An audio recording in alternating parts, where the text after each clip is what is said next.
Okay, so kick-off at St James's Park just under 10 minutes away. We're focused predominantly on Newcastle, obviously with Champions League football in their hands. But let's discuss their opponents, Everton, with your commentators Adam Bridge and former Watford captain Troy Deeney.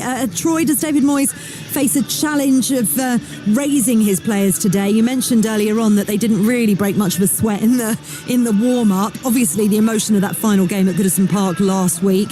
Maybe they think the season is over. How do you think they're going to approach this one?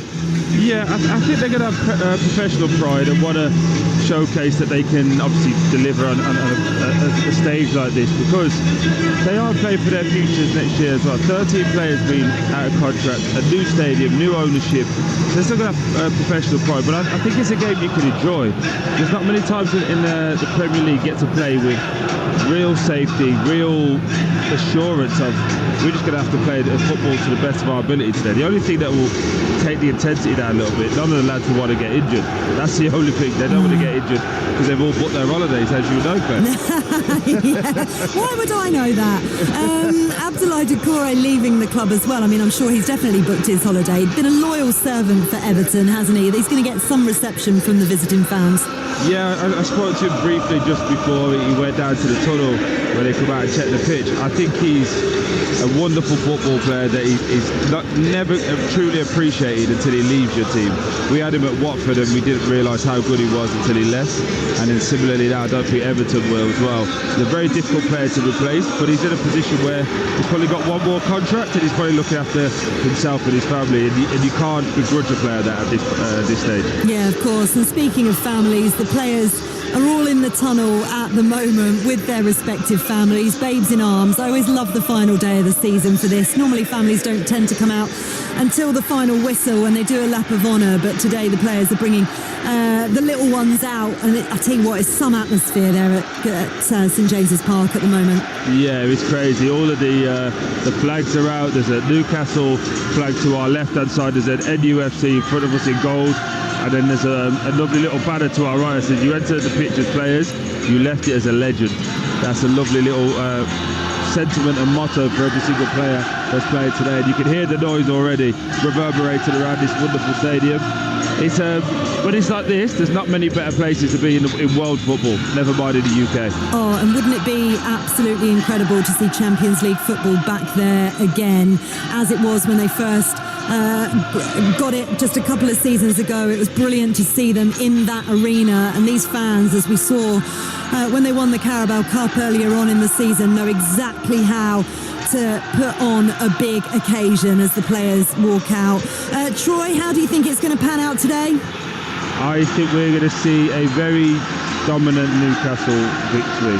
I'm going to go 4-1 Newcastle. Wow, that would be some send-off, wouldn't it, after what has been a truly incredible season? Can they make it? Put that cherry on top of a heavily iced cake already. It's very simple for Newcastle today.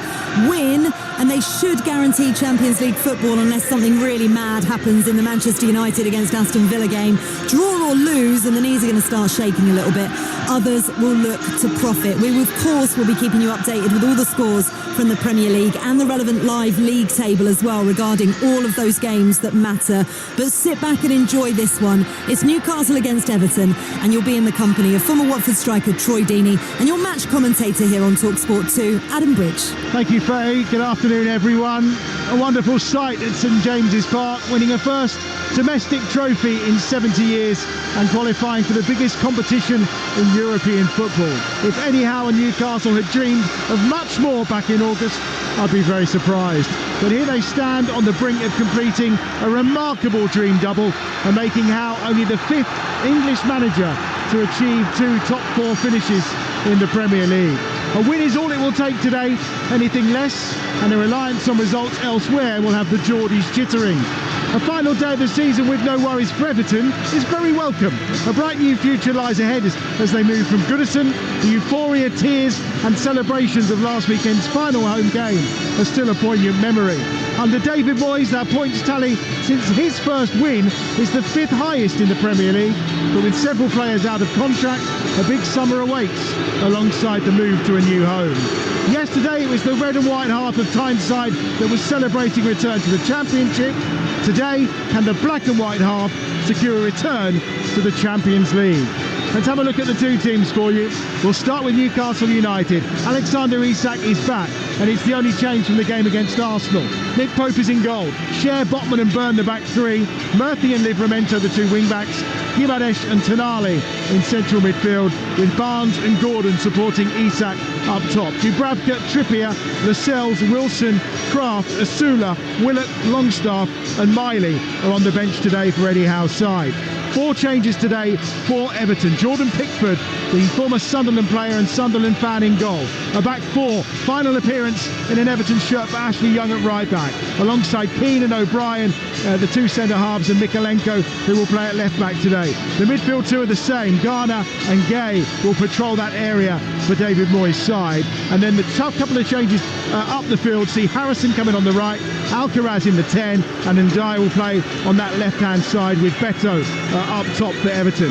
Virginia, Begovic, Patterson, McNeil, Calvert-Lewin, Decore on his final appearance for the club, Chimiti, Broja and Welsh are the substitutes for David Moyes' side. Tony Harrington is the man in charge, and on VAR duty today, God help that we'll need him, is Paul Tierney. It is some atmosphere in St James's Park, and it looks like Everton are turning Newcastle round, which has brought the boos out from the St James's Park faithful. Alongside me today is the former Premier League striker Troy Deeney. And as atmospheres go, it doesn't get much better than this, does it? No, not at all. I want to hear the reception that Jordan Pickford gets now. Just go to the Everton end. Yeah, he's away to the Gallagate end, away to our right-hand side. Not the loveliest of welcomes from the home supporters, that's for sure, for Jordan Pickford. Saved the penalty, of course, when these sides met back in October at Goodison Park. It was a 0-0 that day. The equation, though, very simple today here on Talksport 2 for Newcastle United. A victory and Champions League is secured. And Troy Deeney's alongside me, chuckling away at the grief that Pickford's getting away to our right-hand side. No, just looking at the fact that Jordan plays up to it, he loves it. It takes, for as much as he's a great goalkeeper, the level of mental strength that he shows is fantastic. First touch of the game for Isak as Newcastle get us underway, kicking towards the Gallagate in this opening 45 minutes. And they immediately have a throw down the right-hand side, which Barnes will take short, and it goes back inside to Cher, who's just inside the Newcastle half. Gimaresh is closed down by Idrissa Gueye. And on that left-hand side, Dan Byrne with that 33, largely emblazoned across the back of his shirt, gets it forward to Livramento, who lays the ball down to Anthony Gordon, who's a little bit out of form at the moment. He loses possession, and a chance here maybe for Alcaraz inside the centre circle for Everton as they come forward down this left-hand side now. Mikalenko is there. Alcaraz slightly frustrated by the lack of support and options available to him, and in the end Everton forced back inside their own half. It's already a good start though from Everton, isn't it, in terms of intensity and getting after it. Showed at their game. Their warm-up suggested that they wasn't so game, but this is what happens when you're able to play with a bit of freedom. This is the most passes I've seen Everton play on the floor in probably 5 years. They've hit the most long passes of anyone in the Premier League this season, which probably doesn't come as a great surprise, but they've lost possession here. Gimaresh onto Barnes. Barnes down the right-hand side, gets to the byline, has support from Murphy. Murphy on this right-hand side, ball at feet, pulls it across the penalty area. Ashley Young with an important intervention at the edge of the 6-yard box to get it clear, and a couple of ricochets, and then Tony Harrington gets in the way of Sandro Tonali, but Newcastle keep the ball. Left-hand side, Livramento has it. And out there wide with him is Isak, as he so often is. Tonali then, outside to Livramento, continues his run, right by the corner flag. Tonali still going, gets the crossover towards the back post. Murphy just doesn't bother to jump for it, allows it to go over his head. Clever play from Jacob Murphy. Gets the ball back to Cher, and Newcastle camped in and around the Everton penalty area. First foul and shove of the game from Alcaraz on Gimaresh, and it's about 25 yards out from goal. He wants to take it short, but it's been pulled back a little further. It'll be about 30 yards out, just on the right edge of the penalty area. Just as they got down this right-hand side, a little ball down the side to Harvey Barnes. Isak wanted it fizzed across because he knew he was going to get there. He's just come over and had a little chat with Harvey Barnes, but I think Jacob Murphy just gets in his way, which slows him up, which he then thinks the chance is gone. But Isak just showing what a true striker is. goes to his wings and say, hey, when I'm in there, put that ball in the box. They didn't have that last week. Maybe that played a little effect into Barnes' decision making, but I guarantee he'll put the next one across. 2.5 minutes on the clock. Free kick here for Newcastle. Tonali will just leave it to the right foot of Murphy, who swings it in, and it's headed away and has to be headed away by Mikalenko, and he puts it behind for a corner to Newcastle away to our right hand side. Tonali stepping across to take it. We are 3 minutes into the game, and the noise is unwavering inside St James's Park. Here's Tonali on this right hand side. Murphy is an option short. He's obviously taken the free kick short moments ago. This time round, you feel though that Tonali may go more direct. It's low in towards the near post. He was, I think, looking for Barnes, who was being held and marshalled well by Mikalenko, but they've won the loose ball again here, Newcastle, down the right hand side. Back with Tonali once more, who's closed down by Njai on this near side, and then loses out in the end to the challenge of Idrissa Gueye. And he's on a run now and has got Alcaraz with him. Harrison's on the sprint down the right hand side, and he has the ball still at his feet. Helped on its way to Alcaraz, and then maybe a little foul as it comes towards Beto, but the free kick has been given. And I think there was a little foul on, or by Alcaraz, should I say, just towards the edge of the Newcastle penalty area, that's punished by Tony Harrington. Yeah, he just clips the heels of Bruno Guimaraes as he's trying to run past him, and inadvertently, but it is a foul. It's a good spot from the referee. Everton look game though, don't they, when they go forward, Adam? They're just in this position now. Oh, what a ball. It is that picks out Isak on that far side. Isak ball at feet. Foot in from O'Brien. Comes to Anthony Gordon, who hits one from a whole 30 yards out. And it just floats over the top of Jordan Pickford's goal away to our right-hand side. Just as I was saying there, the movement of Isak is so good. I wish every young player gets to study him. You know, now we have either a target man or somebody that, like Haaland, who doesn't really touch the ball until he scores. His ability to do everything really well. He comes short, brings the two Everton centre-backs with him and just spins into the space. As soon as he gets up there, sets it back. Gordon probably could take a touch, but got a little bit of a blood rushing to the head in that moment. But again, when Isak's in the team versus when he's not in the team, it's completely different to how Newcastle play. They will need to go and find another striker, like probably everybody at this moment in time. The strikers is what's desperate for them. But if he's down injured, there's not many people that can do what he does, so they need a replacement. Because they can't just keep putting Gordon or Harvey Barnes through the middle. Yeah, Callum Wilson, as we mentioned earlier, hasn't scored for over a year in the Premier League. Yes, he's had his injury issues and he's started 2 games in the Premier League this season, but he's been a sub 15 times and has failed to hit the target. 33 years of age now as well, the former Bournemouth man, so it is an area they will need to strengthen, isn't it? Yeah, I believe there's an agreement in place, isn't there, between the two. There's a ball towards Isak, intercepted by Idrissa Gueye. Yeah, sorry, I believe there's just in case people don't know who's got the ball, it's with Jordan Pickford, just in case you can hear all of that.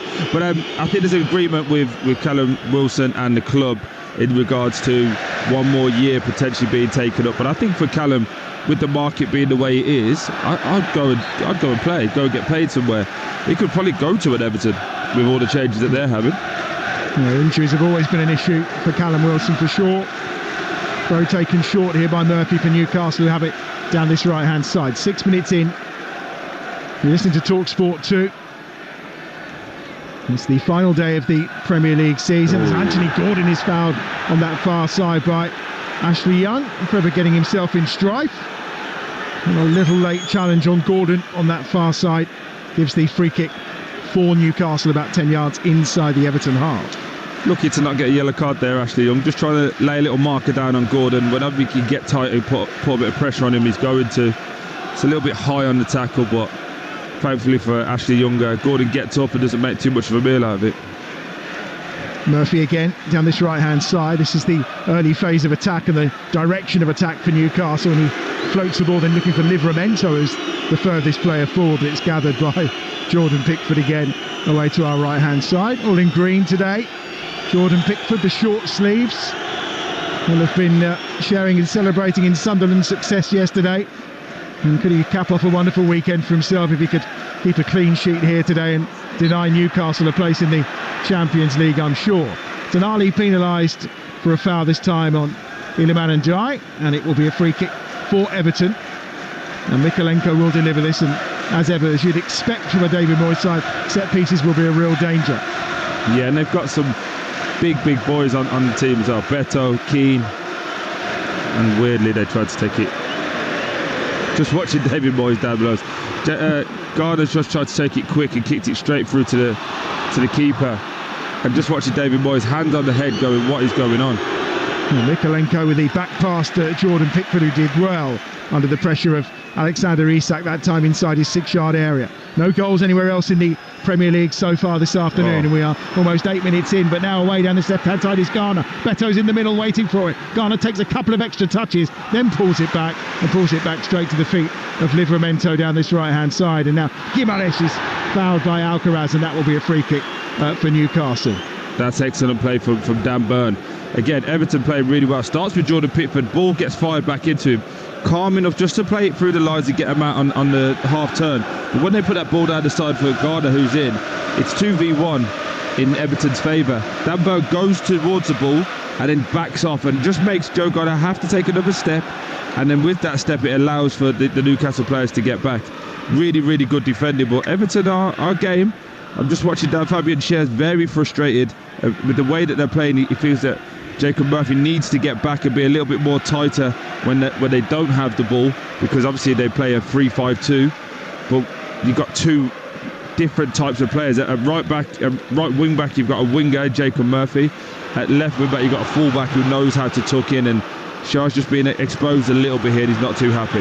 Tonali out wide to the left-hand side. Gordon's there. Livramento's on the overlap. Back to Gordon again off the angle of the penalty area. Left-hand side for Newcastle United. Pops it into Tonali. Tonali's 25 yards from goal. To the right he goes. Murphy's there. Tries to play a quick 1-2 with Gimares, who slips over. And Adrissagay with a chance to bring it clear. Lays the ball out wide to this left-hand side. Alcaraz is on the charge. And it's Schär who comes across and puts the ball into touch. And it will be a throw-in for Everton on this near side, and David Moyes constantly telling his players just to calm down. he's probably standing there from a position of, we can showcase just how good of a footballing team we actually are. I think with Everton over the last 4 or 5 years, it's always been talking about how they go long, they're hard to beat. You're actually seeing a good style of play here today from Everton.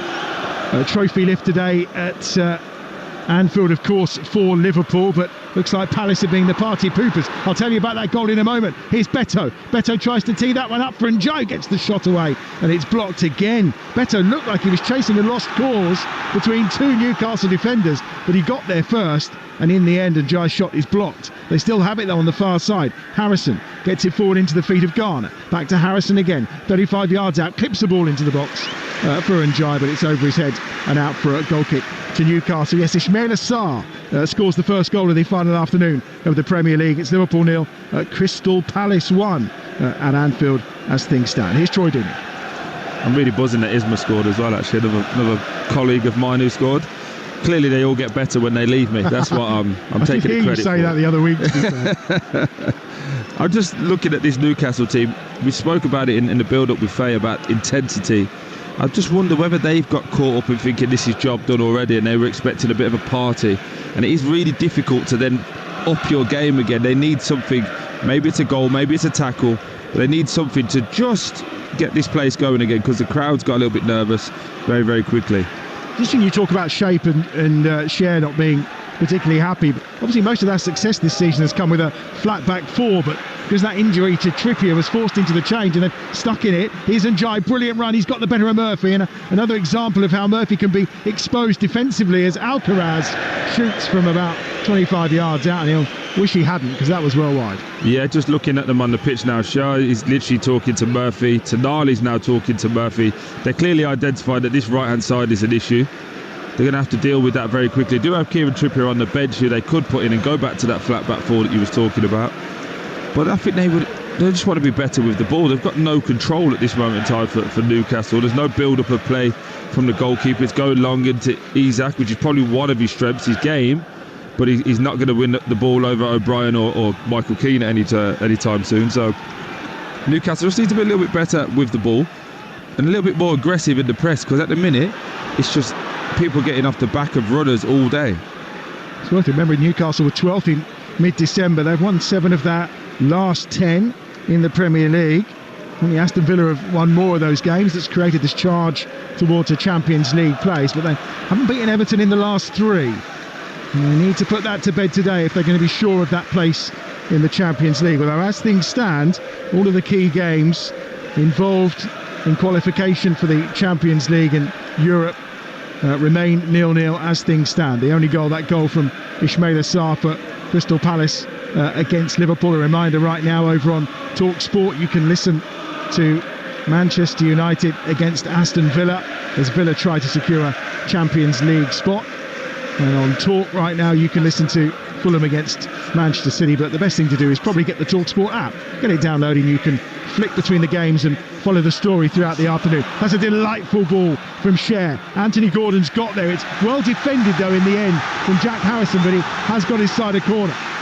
It's a great ball from Cher from this right back position, just hit a lovely diag, pinged it across into the channel. Because of the run of Livramento, it made Ashley Young come inside and it left a 1v1 with Gordon and Harrison down that side. And obviously we know Harrison's not known for his defending, but did really well there. Do want to give a quick mention to all the travelling Everton fans, making great noise up here as well. Sold out by the looks of it. They are up in that top tier as ever. They've been had the perfect view of the flag waving that was going on in the tiers below them. They really are up with the gods today. We had almost 14 minutes here. You're listening to Talksport 2. Newcastle 0, Everton 0. Jacob Murphy with a corner for Newcastle on that far side in front of the Gallagate end. He gets it back from Gordon, then out to Tonali. Tonali tries to deliver, and Idrissa Gueye blocks it and puts it out for a throw on that far side to Newcastle. They planned something there because Isak was on the edge of the box. So they wanted a little 1-2 out to Tonali, and then the block was on the far hand side for Isak to come around the back post. Just didn't get the passes right. I think that sums up where Newcastle are. All the ideas are right, just the execution and the mental fortitude to be locked in and ready for this game hasn't quite happened in the first 15 minutes. Isak a little frustrated. He was in space on this near side and wanted the ball from Pope, which never arrived, and it will be a throw-in instead on this left-hand side for Everton, midway inside their own half. Mikalenko gets it back short from Njai, then goes forward towards halfway, but Cher is there, and Guimaraes will spread play to Dan Burn on that left-hand side. Livramento is in an advanced position on that far touchline, taking on Harrison. Cuts inside Livramento, still going, but good challenge again, this time from Ashley Young. And they win it back, Everton, at the edge of their own penalty area. And Harrison and Young combine nicely that time with O'Brien. And now Beto's on the charge, trying to get the better of Botman. And Botman, from all of about 25 yards out from his own goal, concedes the corner. Again, he gets mentioned every now and again, but Ashley Young, what is he, 38, 39 right now? Yes, playing wonderfully at right back again. Reading the game exceptionally well, wins the ball back, gets it, has a simple pass inside if he wants to, but no, goes forward, puts a lovely ball down the channel, says to Beto, you go and chase that. Beto does that, gets across, nicks it off Botman, goes out for a corner, as you said, but really good play from Ashley Young there in the right back position. On his way after 2 years at Everton. In his last 15 appearances, 13 have been from the bench, so a rare second start today. Has left-footed that ball, is swung towards the back post. Pope watches it go, and in the end, I think the final touch was got by Garner, but it may have already gone out of play, so it will be a goal kick for Newcastle away to our left-hand side. You're listening to Newcastle against Everton on Talksport 2 with Sky Sports. Watch the Premier League final day before the countdown begins to a huge new season where Sky Sports have at least 215 live games, up from 128 subscription required. It remains 0-0 in the northeast under blue skies, and it's with Cher. Don't let that fool you though, we've had squally showers and everything. It's kind of all 4 seasons in one day today up here in Newcastle. Here's Byrne down that left-hand side. Oh, does well, good feet to get away from Gueye. And now he's got Gordon going outside him. Lovely weighted pass as well. Brilliant cross towards the back post, but again, he's just not got the angle right on it. It's just floated over the crossbar and onto the roof of the net as Murphy was coming round the back, and it will be Pickford who will have the latest goal kick away to our right-hand side. A reminder, in all the key games, it remains goalless. It's just Liverpool 0, Palace 1 as things stand elsewhere. Really good play for Newcastle, go down that left-hand side. You have got to target Ashley Young. For as much as you're giving him credit, you have got an Anthony Gordon who is known for his pace and his power, going up against an aged Ashley Young. So you want to get him 1v1 as many times as you can. But I just feel that Bruno Guimaraes now just going after Everton, trying to spark some life into the players and into this fan base. There certainly is, as that's cleared away by the left foot this time, away to our right-hand side of Pickford, and it's been put into touch by Botman. And again, I think Idrissa Gueye just asking for Beto to turn and be ready to receive that ball. Spurs are leading against Brighton by a goal to nil. Dominic Solanke left out the England squad, but he's on target for Spurs this afternoon. Brighton, of course, trying to sneak into that 8th spot as we wait to find out whether that will be a European place or not, depending on what happens on Wednesday night live on Talksport. And of course the final of the Conference League, Chelsea against Real Betis. Here come Everton again, and it is Gueye once more who lays the ball infield towards the feet of Alcaraz, who pirouettes, holds on to it, has the support of Garner, then goes wide to this left-hand side where Mikalenko is waiting off the angle of the penalty area. In short to the feet of Ndiaye, who scored 2 goals, of course, against Southampton last week. Tonali is in there to win the ball, though. Good challenge from Tonali. Now striding away from Alcaraz. Just checks his run as Alcaraz was alongside him. Goes for a second time towards the corner flag. Gets the cross in. Pickford comes and he punches it away as far as Guimarães, edge of the penalty area for Newcastle United. He's closed out that time by Garner. Forced wide to the right. Tonali once more has the ball at his feet. Looks for support. Again, it's Guimarães, and it will be back to share. Wonderful play from Tonali, isn't it? Sets the press, wins the press, could have come back 2 or 3 times, but just drives 40, 50 yards up the pitch, gets to the right hand side. You're thinking, right, they're going to try and win a corner, but he doesn't. Whips a delightful ball in, and if it weren't for Pickford, that was Isak having a header 6 yards out. Here is Isak wide on that left-hand side for Newcastle, into the feet of Gordon at the edge of the box. Isak continued his run. Harrison intercepts the pass, and it's away once more on that far side by Gueye up to Beto, who's really working hard, is Beto. And he gives it back to Ashley Young midway inside his own half. And now here comes Harrison, and David Moyes is waving both his hands in the air as it comes down once more to Keane on this near side and to Mikalenko. How good is Beto? Sorry. Yeah, no, he's been excellent. He's been excellent so far, and Jai has set Mikalenko away down this left-hand side there, targeting Murphy once more. Murphy does well this time though, gets it to Pope, who's closed down by Beto, slices his clearance in the air, doesn't get much distance on it at all. It's won by Garner, and then Mikalenko tries to keep it in on this near side, but it goes out of play, and it remains 0-0 after almost 20 minutes. As a player, if your manager's waving his arms in the air in quite the manner that David Moyes is, do you see that? Do you take notice of it? If you're looking at the manager during the game, you're not knowing what you're doing anyway, so sometimes obviously the manager was screaming, but I think that more to just like calm down, and I think it's more of an expression now to let the fan base know what's going on, as opposed to trying to get that message across to the players. But I think when you look at Everton and the transformation under David Moyes, I think that is summed up perfectly by Beto.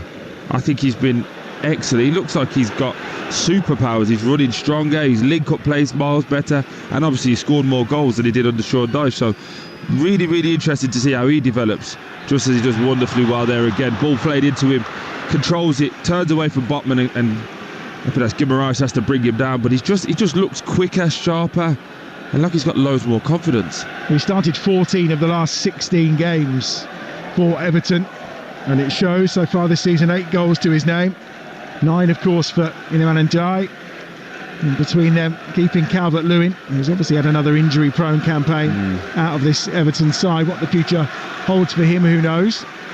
Here's the free kick then for Everton. It's about 30 yards out from goal. Alcaraz is there, Harrison's there too, as Brentford take the lead against Wolves.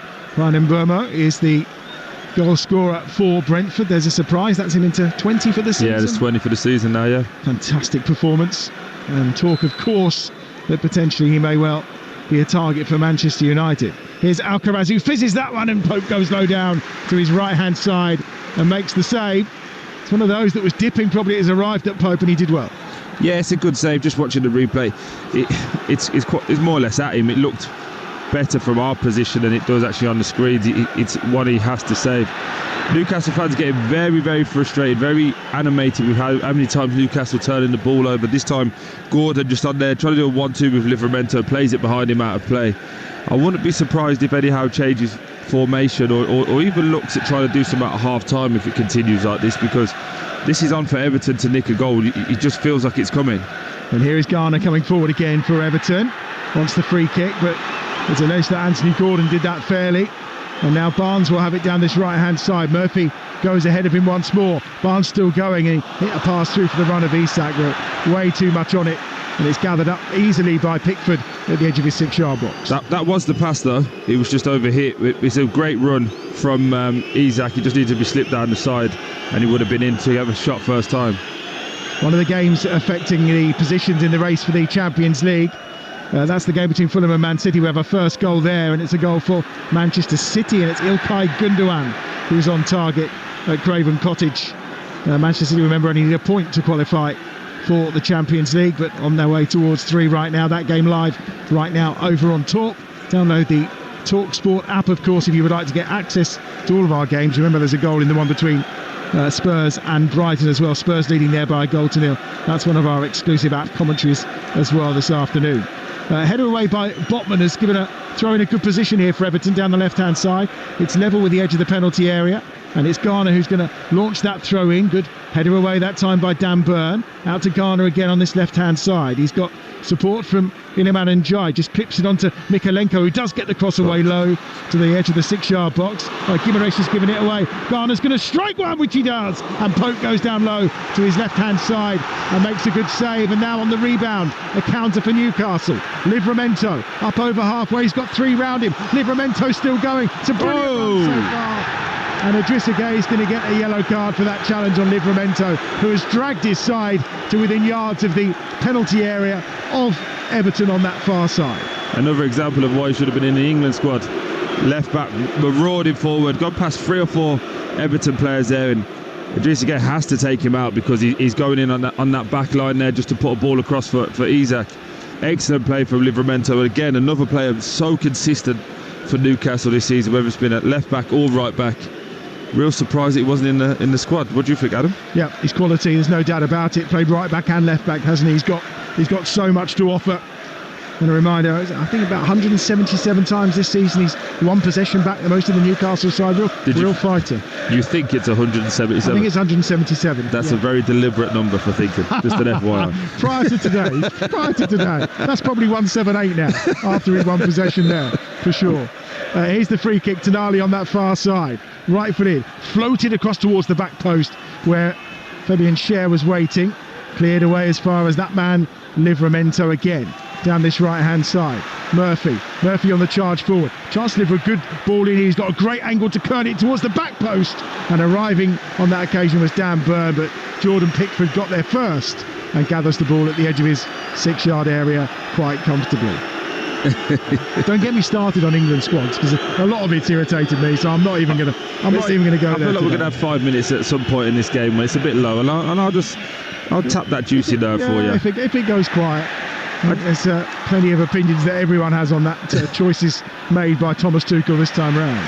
I think it's really interesting on 3 set pieces now for Newcastle. They're targeting a block on the back post, so maybe they've seen something in their set pieces that suggest that Everton front load it in terms of having everyone nearer the ball, their bigger players, but they've tried to get 2 people away. If they can get that delivery a little bit better, they'll have someone having a free shot at the end of the sequence. Here's Dan Burn on that far side for Newcastle. It remains 0-0 here at St James's Park. 25 minutes on the clock, ticking round towards 26. And as things stand, with it being goalless as well between Forest and Chelsea, and goalless between Manchester United and Villa, it's very much a case of as you were in terms of those Champions League places right now. It's Isak who will go back towards Schär on halfway, and then Botman out wide to the left-hand side in the strip of sunshine here at St James's Park that's not caught in the shadows of this magnificent stadium. And it's Livramento again on that far side. Got the better of Harrison. That's a great cross towards the back post. Barnes is there, and he takes it down and just tried to get the shot away. Had 2 defenders around him, but in the end Pickford can gather at the edge of the 6-yard area. What a ball. Again, Livramento down that left-hand side. Stands Jack Harrison up, as we said earlier, not known for his defending, just drops a shoulder, runs in behind, and as he gets that, then puts a lovely ball in with his left foot to the back post. I don't think Harvey Barnes knows it's coming, but instead of just trying to get a little shot off, he tries to control it and do it in 2. He's 6 yards out. Just hit it, get any contact on it, make Jordan Pickford make a save. Much better for Newcastle though. Eddie Howe very much telling Barnes to get out here on this right-hand side. He's telling him to stretch the play as much as he possibly can, and Murphy just tucking in this time. Yeah, so a tactical switch here? Yeah, a little tactical tweak. So what he's trying to do is isolate his wide men in terms of Gordon and Harvey Barnes with the fullbacks, and then allow for Murphy and Livramento to come inside, because then it's Ndiaye and it's Jack Harrison who will have to do the defending. But at this moment in time, they're just playing it into Everton's hands at the moment. We want to stretch this Everton team. Don't let them have the low block, which we know they're very good at over the last 5-6 years. And just make sure that the game's a bit more stretched and your better individual quality players can get at their fullbacks. Murphy on this near side gets it back towards the feet of Cher, who's got no one coming to him. On this right-hand side, he finds Guimaraes. Murphy's hugging the touchline. Barnes has tucked in this time towards the edge of the penalty area. It's back with Botman once more. And again to Cher. Right-hand side for Murphy. Barnes goes outside him. Tonali's in the middle. Tonali with some room in the box. Tight angle. Gets his shot away or cross away. And it was blocked by Keane. And then it's a foul, is it? By Tonali. Referee says no. It was Alcaraz that went down. Keane will clear up towards Beto, who challenges hard that time alongside Cher. And the referee will allow Cher to get some treatment potentially here, just in case this is a head injury from his collision with Beto. But I think just his shoulder. I think his shoulder's just got Beto's shoulder's just got into the side of his head there. Just a little bit of a whiplash type effect. We're just seeing Eddie Howe down here to our right hand side, just having a chat with both Murphy and Barnes, because at the moment this is the problem side for Newcastle. Their right hand side, they're not doing well defensively, but they're not doing enough going forward as well. But when they do get wide and spread, you're allowing for Guimaraes and Tonali to make those wonderful little inside runs, and then you've got Alcaraz defending, and that's not a defender that you want there. So what Eddie Howe's trying to do is try to overload the outside, spread this Everton team wide and long, and then allow for the little runners to come in, and then their better midfielders, their better attacking players will be in the box, and hopefully their individual flair will come out. There's currently Newcastle 0, Everton 0. For the latest odds, head to William Hill, the official betting partner of Talksport 2's Premier League coverage, where right now you can get Newcastle to win at 2-5, Everton at 5-1. The draw is 4-1, and that's all thanks to William Hill. 18 plus, begambleaware.org. Here come Newcastle again. Cher's ball floated into the penalty area and gathered by Pickford under pressure from Livramento away to our right-hand side. Long ball forward, and on the chase there was Alcaraz, but it's well defended that time by Botman, and Botman has it midway inside his own half. Another injury-plagued season for Sven Botman, only his 6th start of the campaign for the Dutchman. 3rd in a row though, and he finds Gordon outside him on that left-hand side. He's got Byrne who's on the overlap, but Gordon comes infield towards Isak, who's not seen much of the ball in the last 10-15 minutes or so. Here's Guimaraes on that left-hand side. Burns out wide. Guimaraes still going. He will use Dan Burn, of course. Scored in the game here, where they was taking on Ipswich, as well as that goal, of course, in the finals. Pickford goes down and makes the save. And then Isak is in the game with a follow-up shot. And again, Pickford makes a terrific stop, and it's a corner. Going to be taken quickly on this right-hand side, but there's 2 balls on the field, so that'll be delayed. Pickford at his very best. Yeah, it's a great shot from Tonali. Takes a little deflection, I think, from Alcaraz as he's getting that shot off, which bobbles it up, which Jordan Pickford has to just parry to his left-hand side. But again, Isak showing that poacher that he is, running in on the follow-up. Difficult angle on that right-hand side, still hits the target, makes Pickford do another save for a corner. But Newcastle started to up the tempo a little bit now. Here's Tonali down this right-hand side. It's an outswinger and it's headed goalwards, and just over the bar that time by Fabian Cher. Got himself into a good position, and Tonali with a nice delivery, but just couldn't quite get it downwards, and it's over the crossbar, and a goal kick for Everton away to our right-hand side. 31.5 minutes played. It's Newcastle 0, Everton 0. A reminder of the key goals elsewhere. Fulham 0, Manchester City 1 at Craven Cottage. Liverpool 0, Crystal Palace 1. It's Spurs 1, Brighton 0, and Wolves 0, Brentford 1. In terms of what that does to the table right now, it's Man City who are 3rd, of course, Newcastle 4th, Chelsea 5th, Villa in 6th, and Forest in 7th, as you were. And it'll be Brentford who finish 8th with a chance of European football, depending on what happens live on Talksport on Wednesday night between Chelsea and Real Betis, of course. That's into touch on this near side. Botman just pulled up for a moment, but he's got a throw for his side, and he'll give it back to Nick Pope away to our left-hand side. I'm sure there's plenty more drama to come in the last 60 minutes of all these games today. Wouldn't mind some in this game, would you? A little bit would be good. Yeah, it's a long old drive to just be talking to you. As much as I love you, Adam. The energy's good, that's for sure. We're just missing a little bit of the quality. Gordon on the charge. Ashley Young with a challenge.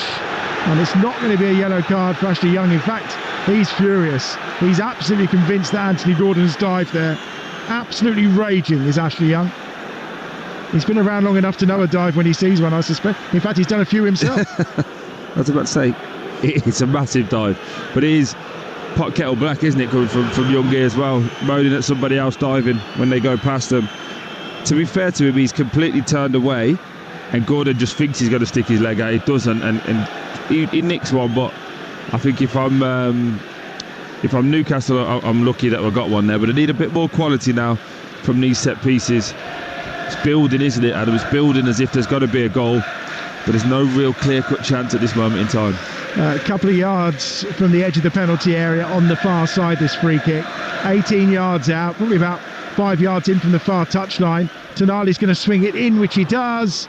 And the good header in was from Beto once more to get it away for Everton down this near side. Then Mikalenko goes direct. Livramento win the header in the centre circle. Helped on its way that time by Botman, looking to try and find Barnes. And then there's a foul on Njai, and it will be a free kick for Everton midway inside their own half. But yeah, it's a wonderful header from Beto, as you alluded to. He's got Botman and Cher right there, back to go and head it. But he just gets his head there, being really brave. As I said, the change in form for him is remarkable. Looks like someone they can actually build a team around, where a couple of weeks back you were thinking maybe he has to go as well. £26 million he cost from Udinese, of course, Beto. 2 goals in his last 3 appearances. He's only 27 as well, but it's been in and out. I mean, it's only his 15th start of the season. I don't think Sean Dyche was particularly feeling him when he was in charge at Everton, whereas David Moyes has very much felt he's the man for him up top. He has all the attributes to do it. He's 6'3", 6'4". Yep. He can run, he can score. It's just that consistency and keeping him fit and available. Obviously, know a lot of him from his time at Udine, obviously a parent club of Watford. So you see and you hear about these players, but he hasn't really got that personality where he's willing to drag a team forward. And I think that's the missing bit probably for Sean Dyche. But David Moyes is used to working with players and trying to get that little bit extra out of the players that not everyone can get out of them. You think back to his time at West Ham and the things he did there with certain players, you'd have to say he's probably got another 5% out of him. There's Gordon on the charge down the left-hand side again, gets the byline, cuts that ball back across. It was heading straight for the head of Isak, but it was an important intervention again from Mikalenko this time to nod it clear. It is another corner for Newcastle on the far side, but you feel they're knocking at the door here. Everton defending admirably so far. 10 minutes to go to half-time. Yet another corner on that far side. And it's going to be delivered by Tonali. 4th corner of the game for Newcastle. Right-footed, in-swinging as well into the danger zone and down in the ground from Botman and tipped over the bar from Jordan Pickford. Couldn't quite get the purchase he needed. Nodded it down too close to him, and Pickford just palms it over for another corner. Yeah, it's a great ball to the back post. And the problem for Mikalenko is he wants to go out and try to attack it, but he's got Cher coming around the back. They clearly identified that back post as a weakness. It's a wonderful header though from Botman down into the ground. Unfortunately, he had it 2 down in. He doesn't get enough purchase on it to cause Pickford any problems. Tonali again. Such good quality from him so far. Gets that across, and again it's Cher who gets the header, but it took a slight nick off the defender as well as it went over the crossbar. And it will be another corner on this right-hand side. Murphy now coming to offer himself short. Do it again. You've had 2 now back-to-back. Just keep putting it in an area. Newcastle looking for 3rd time lucky here. Right-footed, this one goes in close to the near post. Botman's there, gets it down and gets the shot. And in the end, Pickford with an outstretched left boot in front of the post turns it behind. And well, on the way here today, several people said to me Pickford will play out of his skin today just to try and deny Newcastle. And he's made 3 or 4 really good saves so far. It's a great save just with his left foot down to that bottom corner. He's going in, but he kicks it around the post. Tonali again gets that one in, and this is headed away this time by Keane, out as far as Gordon. Murphy again, he's got Tonali out here on this near side. Back to Murphy once more. Murphy looks to cut infield, tracked by Garner. Garner's saying that Murphy's put his arm into his face. Murphy's still going. Garner's on the deck. The Newcastle United will play on. Murphy's attempted pass intercepted by Alcaraz. Alcaraz is away, and it's a tug on his arm by Cher, who's furious and takes the yellow card for his team. Yeah, he's not been happy with Jacob Murphy today. Again, we've got to talk about players just going down. I know James Garner played with him at Watford. Literally the slightest flick in the face and they go down, and it's like a God-given right that we have to just pull the play up and go, okay, he touched his eyelash, let's give him a foul. Ball goes dead, look, straight up, no problems. Honestly, start booking people for that. It's winding me up. Don't know if you can tell. Just a little. David Moyes is wound up by the assistant on this near side. Not the first time he's been trying to call him and shout at him about some of his decision making. But I also think Jacob Murphy's in that position where if he doesn't liven up in the next 5-6 minutes, he could come off at half time. That's really poor from him there. Works it across the box.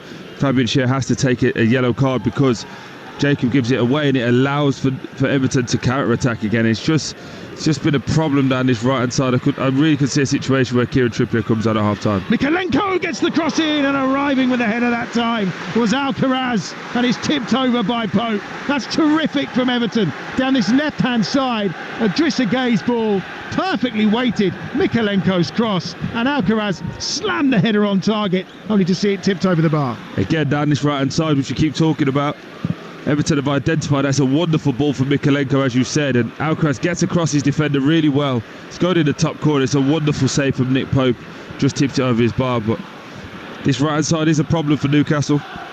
4 clean sheets in his 11 previous appearances against Everton for Nick Pope, and he's made a big save to deny them this time round. But it is a corner.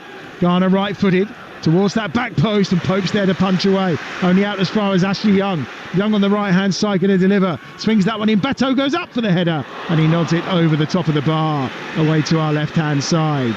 And it remains 0-0. 39.5 minutes played.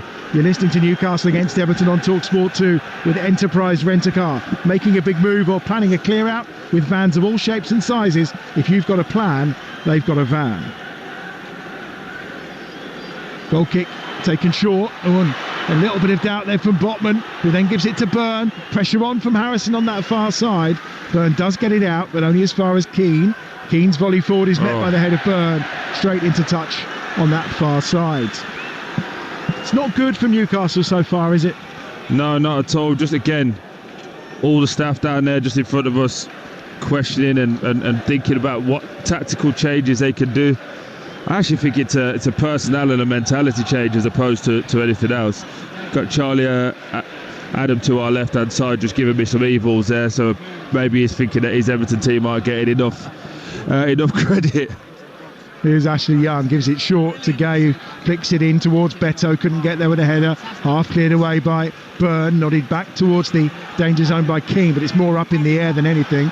Gordon tried to win it, now it's there for Njai, clipped forward this time by Gueye, and then Pope will gather and immediately bowls it out down this right hand side for Murphy. Can Newcastle counter well here? It's forward but intercepted again by Mykolenko. Beto's there with 2 round him, does well, but Gimenez picks up the loose ball, finds Gordon in a central position this time. Gordon to Barnes towards the edge of the penalty area, 25 yards out, feeds it to Isak on this right hand side. He's right by the touchline as he gives it back to Murphy. Murphy inside the penalty area. Hilleman and Giles back doing the defending, and it's going to be another corner for Newcastle down this right hand side.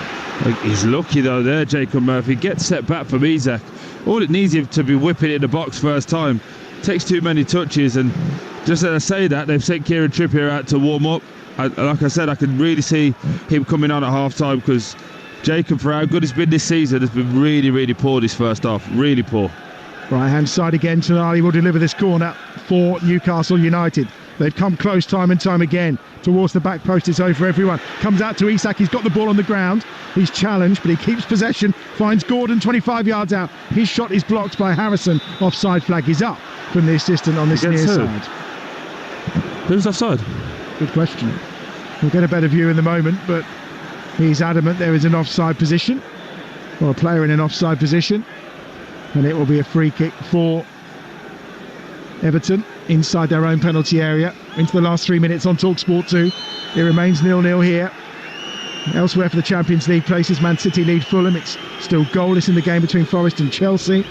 And in terms of the race for the other European places, i.e. 8th in particular, Spurs are leading against Brighton and Brentford lead at Wolves, which means Brentford will be finishing 8th as things stand. In the top 7, it's as you were. Here's down this left-hand side, Iliman Ndiaye still going, gets the better of Tonali, then tries to get round Murphy, and in the end just runs it into touch. He worked hard, he fought hard, but those two black and white shirts just too much for him in the end. Yeah, he just ran out of space, did he, down his left-hand side. He's really excited to watch those, isn't he? The way he just glides past people with the ball. Anywhere on the pitch, he wants to get it and be positive and go forward. Wonder what you think about Newcastle's half-time team talk. Probably one of the biggest in Eddie's career here at Newcastle. They won't want to mess it up. The Champions League is so important to them. To get in for a second time in 3 seasons is, it's only the 4th time in total they've ever achieved it in all that time, and it's in their own hands. And I thought today, if Trippier was fit, I thought he'd go back to a flat back 4, because it's the method that's brought them the success. Yeah. The 4-3-3 is what has brought them so much throughout this season. They've only won 2 of their last 5. So I wouldn't say 3 games in a row now they've played with the back 3 because they've had to. It was successful here in their last game, of course. I think it's more of they was expecting Everton to just really camp in and not be as aggressive as Everton have been. But for right now, it's Isak's going out to the left and the right to get hold of the ball, and when he was through the middle, he didn't touch the ball. So as a striker, you do get frustrated. You go wondering. But I just think if they go to a 4, especially with Trippier, the quality he has, it will allow for Isak to be through the middle then, and then you'll get the natural width with Gordon and Barnes. At the moment, there's a bit of Barnes trying to come in as a 10 when the ball's on the opposite side and leaving Murphy all the space. It just doesn't feel that it's natural to this Newcastle team. It's like Kieran Tierney's got a farewell goal for Arsenal. They lead against Southampton, and James Ward-Prowse has scored for West Ham against Ipswich. I wonder if it's a free kick. He's not scored one of those since he left Southampton, but Ward-Prowse on target. Good ball from Gimaresh. Here's Barnes inside the box, just tried to stop it and spin and turn, and it caught his heel and has gone out of play for what will be a goal kick for Jordan Pickford away to our right-hand side. We're about to find out how many added minutes we're going to have here at St James's Park. We're in the last minute of that first half here on Talksport 2. It remains 0-0.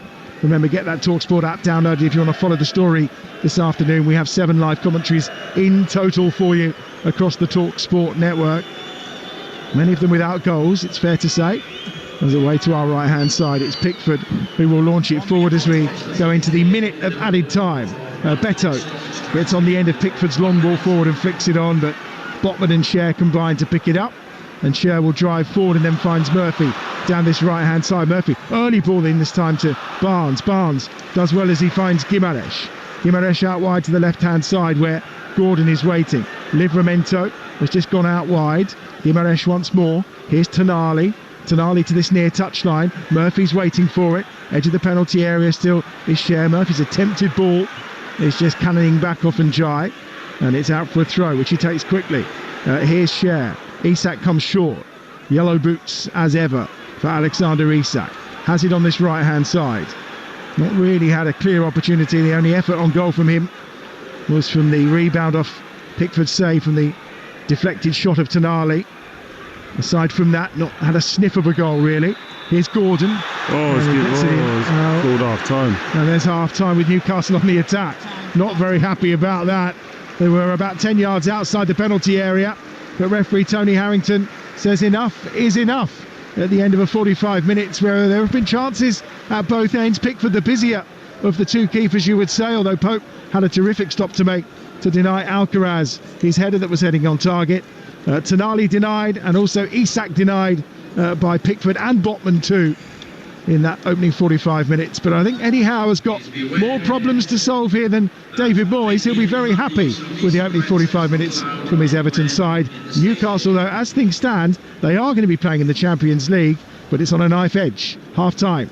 Newcastle United 0, Everton 0. It is on a knife edge, Adam Bridge, that's for sure. It's not felt like a particularly edgy game, though, I have to say, Troy. There've been chances, but nothing really that clear-cut. No, it feels a bit like Neely. I think Newcastle players and fan base all expect to come here and have a bit of a party, if I'm being totally honest, that this was going to be 2 and 3-0 up by half-time, and they've had to re-engage now because Everton have been really good. They've been game, they've been solid, they've had the shape, but they've also played some wonderful football as well. So massive half-time for Newcastle. As I said in comms, I can see Kieran Trippier coming on at half-time and just going back to a 4 at the back there, because he just feels a little bit out of sync at the moment. Yeah, it's been a bit flat as well, the atmosphere. It was really ramped up right at the start of the game, and then it just hasn't really promised. So we're looking forward to a better second half. Probably the best chance of the game went Everton's way. Alcaraz's header from that brilliant Mikalenko cross from the left-hand side, that save from Pope was absolutely fantastic. Yeah, it's a great header, it's a great save, but again, all the problems coming down Newcastle's right-hand side. Again, Mikalenko, as you said, puts a lovely ball into the box, and as that ball comes in, you're hoping head it down into the ground. Unfortunately for Alcaraz, he heads it high, and Nick Pope can just get his hand to it. If he heads it down, he scores. All the best chances have come through Everton, all the best plays come through Everton. A massive second half for Newcastle. Absolutely. Goals at a premium everywhere in the Premier League this afternoon. This is Game Day exclusive on Talksport 2. The score is Newcastle 0, Everton 0 in our exclusive Premier League commentary. Remember, over on Talksport, we're bringing you Manchester United against Aston Villa. Over on Talk, it's Fulham against Manchester City. Well, we've got 4 more games on the app as well. You just need to swipe to find the game you want to listen to, or stay here with us and we'll keep you across everything that you need to know. Speaking of which, next up we're going to take you through all the halftime scores from the final day of the season in the Premier League. Every emotion and total devotion. This game on. This is Talksport 2. Game Day exclusive on Talksport 2 with Sky Sports. Stream the biggest Premier League games available with no contract on now. Like Nottingham Forest versus Chelsea, live today. Search Now Sports. 18 plus. Stream via internet. Terms apply. And what a season this has been for Village Hotels. They've got the quadruple. Stylish rooms, state-of-the-art gym, heated indoor pool, and the legendary Village Pub and Grill with its unbeatable lineup of food and drink. No wonder the fans are going wild for this champion of affordable breaks. Absolute class. Village Hotels, 33 winning locations across the UK, with everything under one roof. Book now at villagehotels.com. The McSpicy Frank's Red Hot is back. It's the McSpicy, but hotter. With 100% chicken breast fillet, melty cheese, fiery jalapenos, and that irresistible Frank's Red Hot mayo. Make it hot. Available until the 17th of June. Served from 11 a.m. Participating restaurants only. Subject to availability. We all fantasize about our perfect home. Sipping a morning coffee out on the terrace. Good morning, Mr. Squirrel. Morning. The kids building a treehouse in the garden. I'm living my perfect childhood. But come on, this isn't real. Listen, if you're serious about making your fantasy a reality, find out what your home is worth instantly with a free online valuation estimate. Get real about moving. Get on the market. Most common time to obtain an online quote between 1st of April 2024 and 30th of June 2024 was under 3 minutes. Excludes Northern Ireland. Summer fashion announcement. Stripes are in, darling. Oh, and also florals. Groundbreaking, we know. Pastels and block colors too. Basically, you choose. From breathable floral duvet sets to modular wardrobes and stripy block-out blinds, IKEA has hundreds of new summer products to let summer in. Fabulous! Visit IKEA online or in store. IKEA, the wonderful everyday. The season is shaping up, and whether they're going for glory or going down, it's all to play for. Get the ultimate football coverage with the Sun's free pull-out Goals! With the best writers pitchside for in-depth match reports, it's all about goals! And with unrivaled news from the Premier League to League Two, it has to be goals! Stay up to date on all the latest football action. Get your free copy of Goals every Saturday, Sunday and Monday, only in the Sun. Screwfix Sprint delivers from store to door in as little as 20 minutes. You've finally found that perfect parking spot and you're ready to start work. But wait, you need a replacement part that's not in your van. Don't sweat it and don't move the van. Get moving on your job and we'll sprint over with exactly what you need before you can say, "Where's my spirit level?" Screwfix Sprint delivers in as little as 20 minutes. Only $4.99 and only on the app. Conditions and geographical restrictions apply. Selected products. Game day exclusive on Talksport 2 with Enterprise Rent-A-Car. Making a move or planning a clear out with vans of all shapes and sizes? If you've got a plan, we've got a van. The Europa Conference League final, live on Talksport. Have we got something special for you? Wednesday night from 7. Hear unmissable pre-match punditry as we build up to uninterrupted full-match commentary of Chelsea's showdown with Real Betis, live from Poland. And that is a sensational goal! Followed by a passionate post-match phone-in after the final whistle on the Sports Bar. Oh, what a finish! The Europa Conference League final, live. Real Betis versus Chelsea. Wednesday night from 7 on Talksport. Game day. It's football to the max. Into the corner, wonderful goal. Game day exclusive on Talksport 2. This is Game Day exclusive on Talksport 2. I'm Faye Carruthers. Second half of Newcastle against Everton coming shortly. But first, let's go through all the scores in the Premier League on the final day of the season.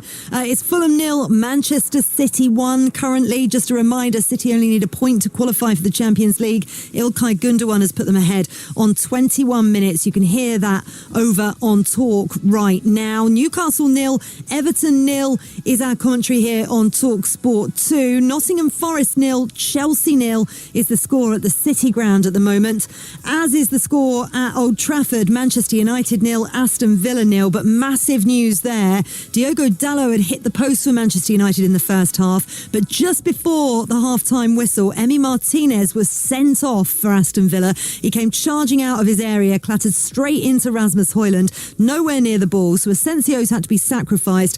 Olsen has come on in goal for the second half for Aston Villa. What is that going to do to their European hopes? Liverpool 0, Crystal Palace 1, not going to form and or anything else currently at Anfield for the Premier League champions. There'll still be a party there, but they'll want to get all 3 points on the final day of the season. Ismail Assar for Palace on the 9th minute has given them the lead.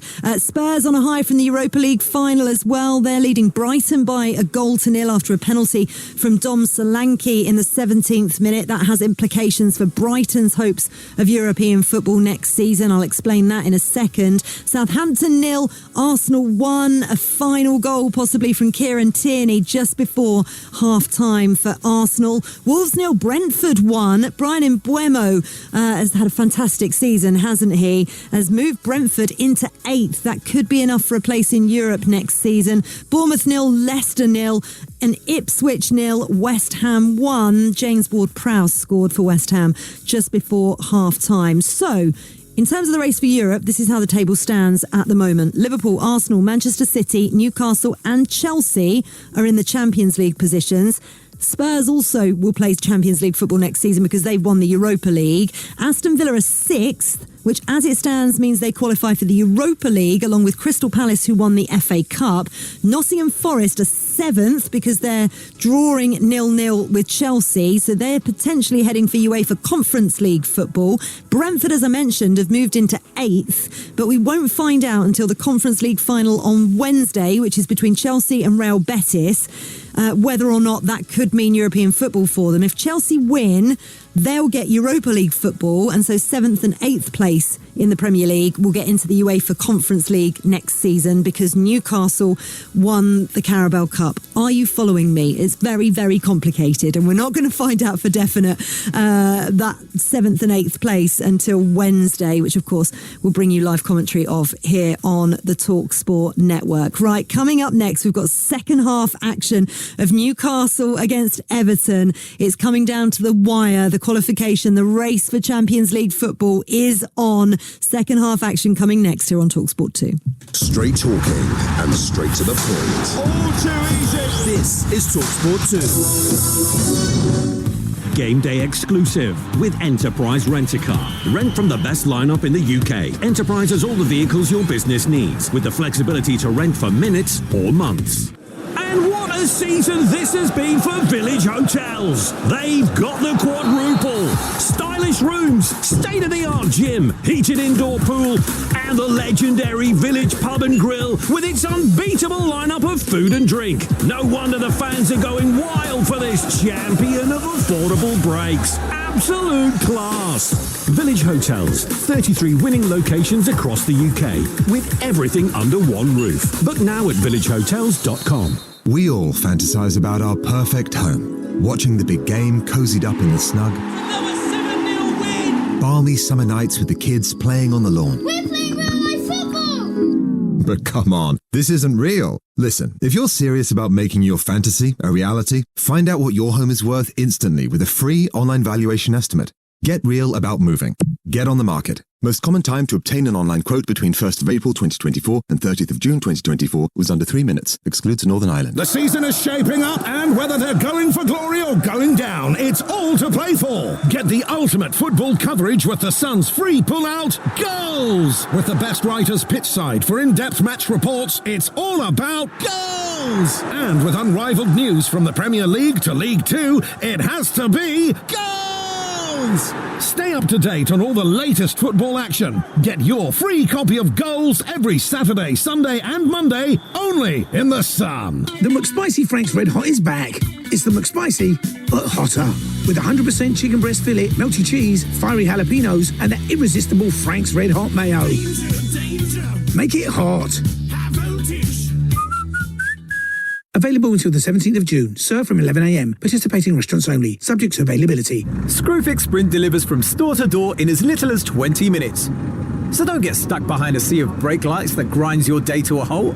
Why waste your time when we can zip to you and you can stay on your job?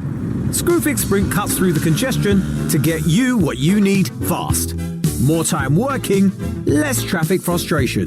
Screwfix Sprint, delivering in as little as 20 minutes.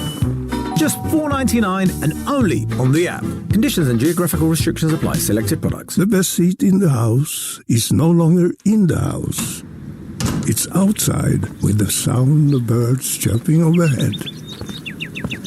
The best table isn't in the house either. Or pillow, or outdoor lighting, or sun lounger. But you knew that already. Visit IKEA online or in store to level up your outdoors this summer. IKEA, the wonderful everyday. Game day exclusive on Talksport 2 with Sky Sports. Watch the Premier League final day before the countdown begins to a huge new season, where Sky Sports have at least 215 live games, up from 128. Subscription required. Every emotion and total devotion. This game on. This is Talksport 2. This is Game Day Live on Talksport 2. Faker Others with you. Thanks for your company this Sunday afternoon. It's been a busy final day of the Premier League season. Second half action from Newcastle Everton coming up very, very shortly. Just a reminder, tomorrow is the League Two playoff final live and exclusively here on Talksport 2. Walsall are taking on Wimbledon for a place in League One. We'll have live commentary from 3 o'clock at Wembley tomorrow. Who's going to join Sunderland and Charlton in that promotion party? Earlier on, we brought you that 1-0 Wembley win for the Addicts. Congratulations to them. They're promoted to the Championship. Now, though, let's get back to the Premier League action, shall we? And St James's Park. Can Newcastle make it into the Champions League next season? They're there as it stands. All the results are going their way. A win would confirm it, though. We'll find out if they've made it in the next 45 minutes. Also, we'll see. Sit back and enjoy in the company of former Watford captain Troy Deeney and your match commentator here on Talksport 2, Adam Bridge. Thank you very much, Faye. We await the arrival of the two teams for the start of the second half. Probably more conundrums at half-time to solve for Eddie Howe and Jason Tindall. They were deep in conversation through long periods of that opening 45 minutes. David Moyes very much stood alone in his technical area. Leighton Baines appeared occasionally, but there was constant conversations taking place down below with the Newcastle bench, and a sign, Troy, that things just weren't quite right. No, also it's one of those when you have to start thinking, well, what is it as a manager and a coaching staff, what is it that we've got wrong? What have we got on the bench? And for Newcastle, they've got a lot of options off the bench, but also they've got a lot in their favour. Everton will have to make changes. But you feel that when Everton make changes, their changes will deplete their squad. It won't be to the level that these guys have. And I think if you look at Newcastle, every change that they make can be really positive. So just understanding when to do it and how to do it. I think is it a bit longer at half-time today, so everyone kicks off at the same time? They do seem like they've been out there for a wee while, to be fair. A wee while? Yeah, a wee while. We're not far from Scotland. We can start. But you are from Birmingham, right? Just checking. Well, not originally. I just lived near there, yeah. Okay. I'm a Southerner, mate. I'm a that's London why boy. you're so Yeah. soft. Yeah, that's why you got a coat on today. Makes sense. Coat. Listen, Mickey Gray arrived today in a duffel. I was thinking, blimey, he's not seen the weather forecast. He said it can get a bit chilly here. Mickey, I think maybe Mickey was keeping the chill out after a heavy night after Sunderland's win. Who knows? Just a point on Jamel Lascelles. Good to see him out there actually for Newcastle warming up. Of course, picked up a really horrible knee injury in the West Ham game last season in the Premier League here, and he's just got back to fitness just over a year later or so, as Fog on the Tyne starts to kick in around the stadium, and I think they've run out of half-time tunes today while we wait for the arrival, and I think the cameramen are busy, so it looks like both teams are going to come and join us. A reminder, if you haven't got it already, to download that Talksport app if you want to keep across all the stories throughout this second half as the race for these Champions League places comes to a climax. And at the moment, a reminder, it's Man City who are winning. The only one actually who's winning. Still remains goalless between Forest and Chelsea at half-time. Goalless here, and Aston Villa down to 10 men. And if you do get a chance to see the red card for Emi Martinez. Oh, wow. We had a quick look at half-time, didn't we, for Aston Villa. He comes out of his area. I mean, it's a poor back pass from Matty Cash. This game, by the way, is live over on Talksport. And Emi Martinez just comes out and literally flattens Højlund, doesn't he? Yeah, it was a tackle I'd be very proud of. But it was the best part about all of the tackles when he puts him down is the instant. What's the word I'm going to use? The instant regret is the word I'm going to use. The nice word I'm going to use to the referee to say, no, the ball's going wide. Yeah. It was going wide. He had 40 yards behind him where even Højlund wouldn't have missed that one. Yeah, and if rumours are to be believed, he could be his last game for Aston Villa, as he's potentially an asset they may cash in on in terms of trying to improve the squad for next season. Well, look, by my reckoning, we've had 18 minutes of this half-time, and I assume it can only be because every game, apart from the games at Southampton, Spurs and Wolves, they're the ones that look like everything is going back to normal there. Let's have a look. But it's still saying City is still at half-time, Forest, Chelsea half-time, so maybe it's a little delay for those games, and Villa still half-time. Maybe a delay for all those to kick off at the same time. Yeah, it must be at the start of this second half. So reminder, we've got more live football for you. Just because the end of the season is nigh, the football doesn't stop, of course. Tomorrow we have got that playoff final from League Two, which I know you're going to, Walsall against Wimbledon. And you fancy Walsall? Yeah, I do actually.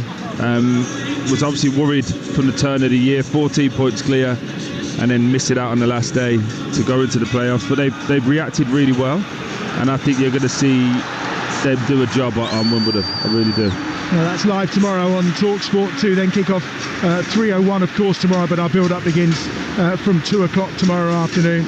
Then on Wednesday night, we've got more live football for you with that Conference League final in Wrocław in Poland. That game taking place, of course, between Chelsea and Real Betis. I flew in there once, picked a car up, drove to Prague to watch West Ham in the Conference League final, drove back, but it looks a nice city. I didn't stay in it very long, but the final taking place there this time round for Chelsea. And then, of course, we've got Champions League final for you next Saturday night, PSG against Inter. That, of course, in the Allianz in Munich. Well, we're seeing a change, and it's Willock that's coming on, and it is Harvey Barnes. No, it's Anthony Gordon who's gone off at half-time. So Willock going in to strengthen that midfield, and then, I mean, this is going to be interesting now, though. Dan Burn at left-back, maybe? Yes, Dan Burn at left-back. Livramento at right-back. They've gone to a 4. It was what we were talking about, wasn't it? We were potentially saying that I thought it could be Harvey Barnes that could come off, but he likes Jacob Murphy out there on the high right. I think it's a conversation with Jacob Murphy where it's like, you owe me, because he could have definitely came off. But yeah, back 4, back to that 4-3-3 that we used to see Newcastle having. Hopefully more action and more fluidity to the way he plays. But with Willock in there, they're going to have more pace and power as well. Yeah, it feels like a very sensible decision from Eddie Howe and his management team. We'll confirm that lineup for you in a moment, but that is the half-time change. The departure of Anthony Gordon, who has been a little out of form since he returned from injury, that's for sure. And he's off and Willock is on, and a change of shape as well for Eddie Howe's side. So it's now Nick Pope in goal, a back four of Livramento at right back, and it's Scher and Botman, the two centre-halves. Dan Burn playing left-back on this near side, and then in midfield it's a three now of Willock, Gimaresh and Tonali, and then wide on the right Murphy, wide on the left Barnes, and Isak down the middle for Newcastle United at the start of this second half. It's Willock immediately in the action, challenged by Garner, and a throw on this left-hand side for Newcastle. As for Everton, it's as you were, Pickford in goal, Young, Keane, O'Brien and Mikalenko across the back, Garner and Gay in central midfield, Harrison, Alcaraz and Njai playing in behind Beto, who is up top for David Moyes' side. We are off and running. We are 3 minutes into this second half, or a minute should I say. I can't read the clock properly. I'll get there eventually. We've had such a long break. It's been quite tricky for everyone to get going again at the start of this second half. Tonali then on down this left-hand side to find Barnes, but it's cleared away. Comes out as far as Beto. Brilliant hold-up play again from Beto into Njai. He's got Botman all over him. Referee lets it go, and rightly so, because Njai's got away from him. He got away from the challenge of Willock. Still going, Njai brings Harrison in down the right-hand side. Here's Harrison. Ball across the face of goal. Takes the deflection. Appeals for a handball. All the Everton players have got their arms up, wanting a handball against Newcastle. Tony Harrington, the referee, not interested, but VAR will be having a look, you can guarantee. Again, Ndiaye, though, just wonderful. We spoke about him in the first half. Every time he gets the ball, he just dribbles with it effortlessly, but always going forward, always positive. Takes off Willock and Butman in that situation. Good ball from Harrison, but it did take a weird stop. So it did look like it hit an arm because of the way that the ball just stopped. It been fired across the face of the goal. Looks like it hit Livramento on the arm and then took a weird deflection, but nothing happening for VAR just yet. David Moyes in conversation with the fourth official. I think the fourth official's just said it hit him on the side as opposed to the hand, and that the VAR check is over and done with. Tony Harrington just explaining that as well to Beto. And Newcastle will have possession out wide on that right-hand side. Big 45 minutes here for Eddie Howe and his side. Remember, it's in their own hands. A victory and they qualify for the Champions League. Anything less, and it has an impact elsewhere. Brighton have equalised down at Spurs as well. That's live on the Talksport app right now. One apiece now at the Tottenham Hotspur Stadium. Well, that's poor from Barnes, and Harrison's getting it away from Dan Burn here. Harrison gets it infield towards Alcaraz, and then picked up again by Harrison on its way to Iliman Ndiaye, who's on the charge once more. Left-hand side, he's got the support of Mikalenko, who plays early. Blocked by Livramento at the edge of the penalty area on that far side, right by the corner flag, and Livramento in the end goes down. The ball goes out of play, and everyone's waiting for a decision from Tony Harrington, and eventually he gives the goal kick to Newcastle United. Good referee in there as well. A little bit of argy-bargy in the corner, and Livramento just falls on the ball, and most players normally get a foul for that. Referee just carries it on. Livramento gets away with it, but again, Newcastle started sloppily, started poorly. Got away with it. Isak's rolled over, nothing doing again from the referee, and it's with Garner on that far side for Everton. Ipswich have equalised. Ipswich 1, West Ham 1. One of those games that's got nothing on it in the Premier League this afternoon. Here comes O'Brien, forward over halfway. Another player who's absolutely flourished under David Moyes. Going to get a look in under Sean Dyche, but O'Brien in the heart of that defence. He finds Harrison. Harrison's cross takes a little deflection, and it's safely into the arms of Pope. Again, you can hear the crowd just getting up and frustrated. It's too slow from Newcastle. The passing, it feels a bit like they're ready for this season to be over, but they've got one more big job to do, and it's coming in this next 35 minutes. They have to go and deliver, but this moment in time, really sloppy in their play, and the tempo is awful. Livramento gets it short, out wide to that right-hand side. It's infield once more, and it's going to be picked up and brought forward by the charging Murphy towards Isak, edge of the penalty area. Isak, ball under his feet, tries to slide it in for Willock, had advanced into the penalty area, but he couldn't quite get there, and there's a free kick at the edge of the penalty area for Everton, and a chance for them to clear away to our left-hand side. And it's going to be Jordan Pickford with a chance to clear it forward. Still remains 1-1 in the game between Spurs and Brighton. Hinshaw with the goal scorer. A reminder of that Ipswich equaliser, the only 2 goals that have gone in at the start of this second half. 5 minutes into that second 45, the final 45 of the season, and a big goal in the race for the Champions League places, and it's come at the City ground, and it's Chelsea who have got themselves in front in the game against Nottingham Forest. So Forest 0, Chelsea 1. And Levi Colwill called up to the England squad this week, of course, by Thomas Tuchel, and he has given Chelsea the lead at the City ground. Well, as things stood, of course, the situation meant that it was going to be a heartache of a day for Forest, who was sitting in 7th in that table. At this moment in time, Newcastle are occupying the last spot. This spot level on points with Aston Villa as things stand, but it will be Liverpool, Arsenal, Man City, Chelsea and Newcastle as things stand in the Champions League for next season. But still plenty of time for that to change as we go through this second half.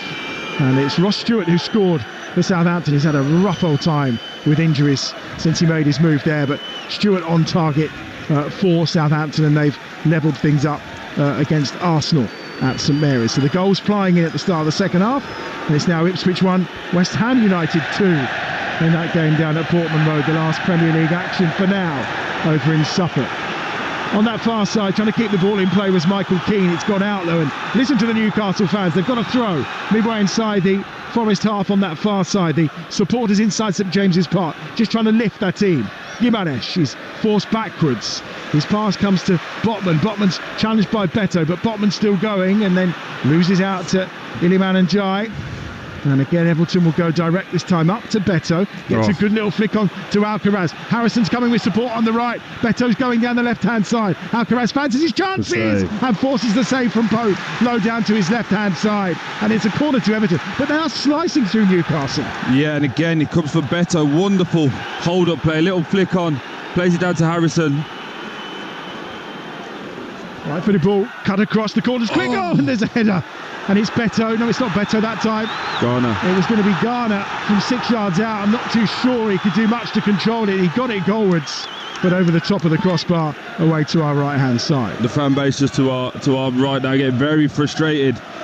They're looking down at the options they've got, Eddie Howard and Jason, because this is a case now of what do they do? How do they do? Because they can't seem to get 2 or 3 passes together. They've got to change the momentum and the feel of this whole atmosphere. But Newcastle getting sliced open just to that corner there for Beto. Wonderful flick on. Allows Alcaraz to run off the back of Tonali, and he's through. He could have put Jack Harrison into his right side, but he decides to take a shot. Good save from Nick Pope, but he's all Everton again. Handled this occasion wonderfully well. Garner's chasing after this one, and Pope will put that long ball literally behind us here. No distance on it at all. Jared Bowen, by the way, the goal scorer for West Ham. We said we'd talk about the England squad, but we won't do it now. Although it would be appropriate to at this point. Throw down the right-hand side for Everton, who really started this second half the better of the two sides here at St James's Park. And with that goal and word spreading around St James's Park about that Chelsea goal, they know it's on a knife edge. They know if Villa were to score, all of a sudden they'd find themselves out of the Champions League places. Yeah, and they're trying to create an atmosphere now, garner an atmosphere that trying to act like they're not nervous essentially, but it's actually creating more nervous energy. Here's Pickford, left-footed ball forward, it's long, and Dan Burns going to let it run over his head and out of play for a throw by the corner flag away to our right-hand side. 9 minutes gone in this second half. Newcastle 0, Everton 0. You're listening to Talksport 2. Reminder that Aston Villa game is live. They're at Old Trafford, of course. Manchester United against the 10-minute Villa is live on Talksport right now. Over on Talk, it remains Fulham 0, Man City 1. And then, of course, the other games available on our app. 7 games in total. The app is the place to be this afternoon, not only for the very best of our football commentaries as we bring you the final day of this Premier League season, but loads of video content as well that's worth checking out via that new TalkSport app, and also you can watch programmes live from there as well. So when Troy on a Friday morning sat in the studio, you can have a look at him rather than listen to his dulcet tones. Absolutely prefer to listen than to look at me. Just interesting there, as Dan Burns tried to take that throw in, he's ended up having to have a little chat with Newcastle fans because they're getting into him about how they need to get more and get the team going, and he's have to calm down fans as he's trying to actually play the game. So it's interesting now to see how this next 5 or 6 minutes play out. Callum Wilson, Miley and Kieran Trippier all out warming up. I could expect to see a change or two here from Newcastle in the next couple of minutes just to try and get some life into it. The fan base is trying really well, but it's not happening. And just up to our left hand side, the Everton travelling fans have been fantastic. They are, they're in that top tier as ever. Not too many of them as well get their tickets for here. It's some view they have, and at the moment in time they're watching a foul on Idrissa Gueye just outside the centre circle. And it's going to be a free kick for Everton, and it looks like there's some deep conversations. Jason Tindall with his arm round, is it Kieran Trippier? Yeah. Here comes the free kick. Ashley Young's over it for Everton. It is at the edge of the centre circle. Taken short down that left-hand side, helped on its way by Gueye. Alcaraz is after it on that far side, and he wins his side a throw right by the corner flag. Really physical with Livramento, but fair according to Tony Harrington. Idrissa Gueye towards that back post. Ball comes down. Harrison's taken it down, flicks it goalwards and just over the top of the crossbar.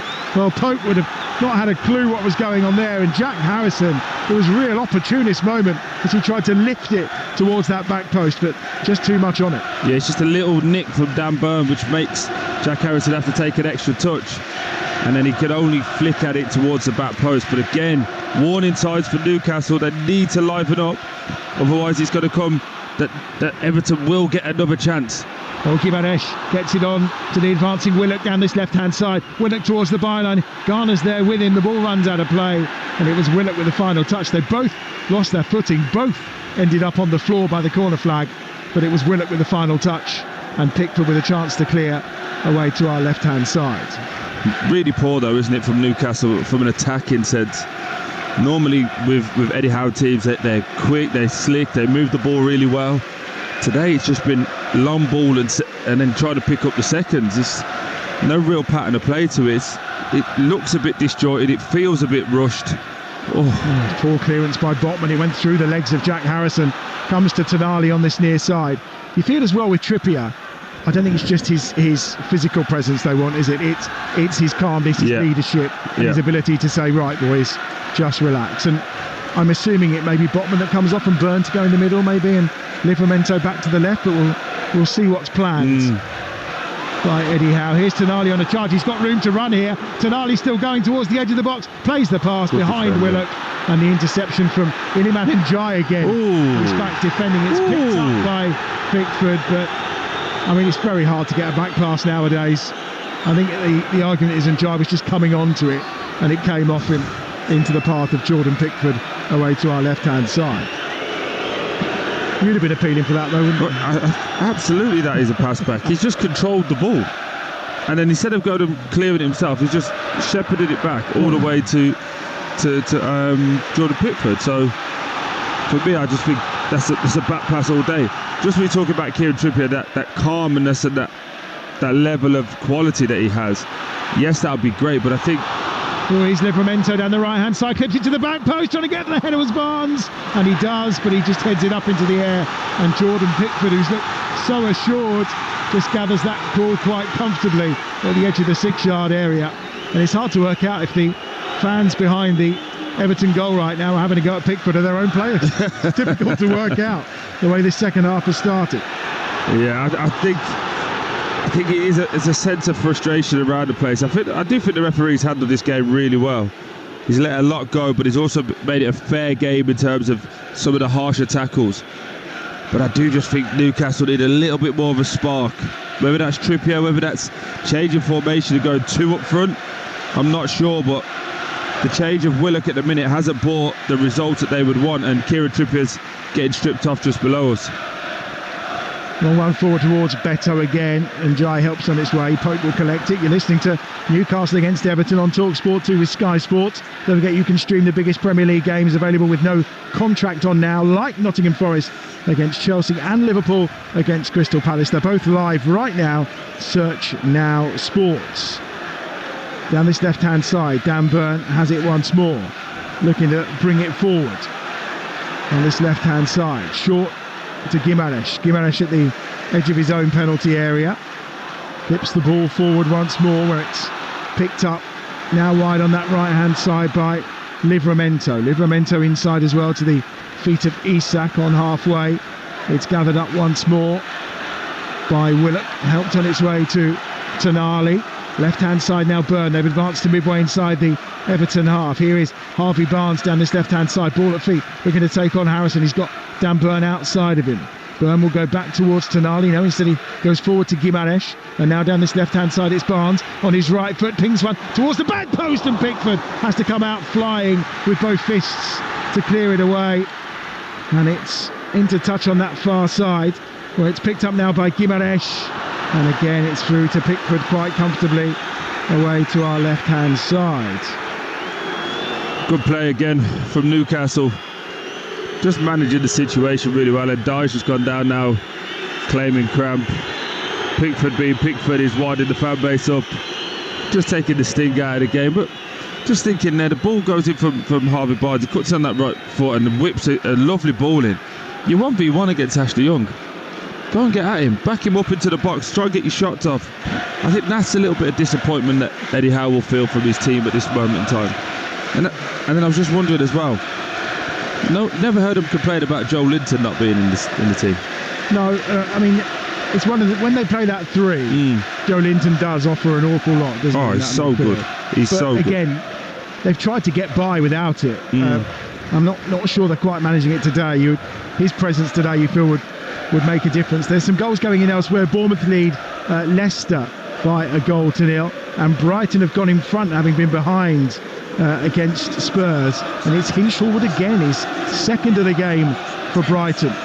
So as things stand right now, and it is Botman that's coming off for Newcastle, and Kieran Trippier will come on. So I suspect Livramento, having just gone from left wing back to right back, is now going to come over to left back.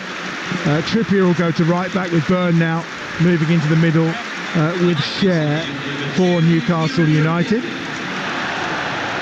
And it's going to be, I think he's okay to continue his Iliman and Jai on that far side. It wouldn't surprise me if he's got a cramp. He has to stop running today.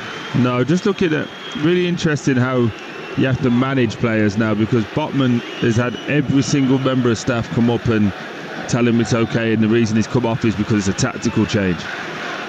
Back in the day, you just get brought off and you have to shut up. Remember the good old days? Well, listen, it's not that long ago you stopped playing. Feels like it.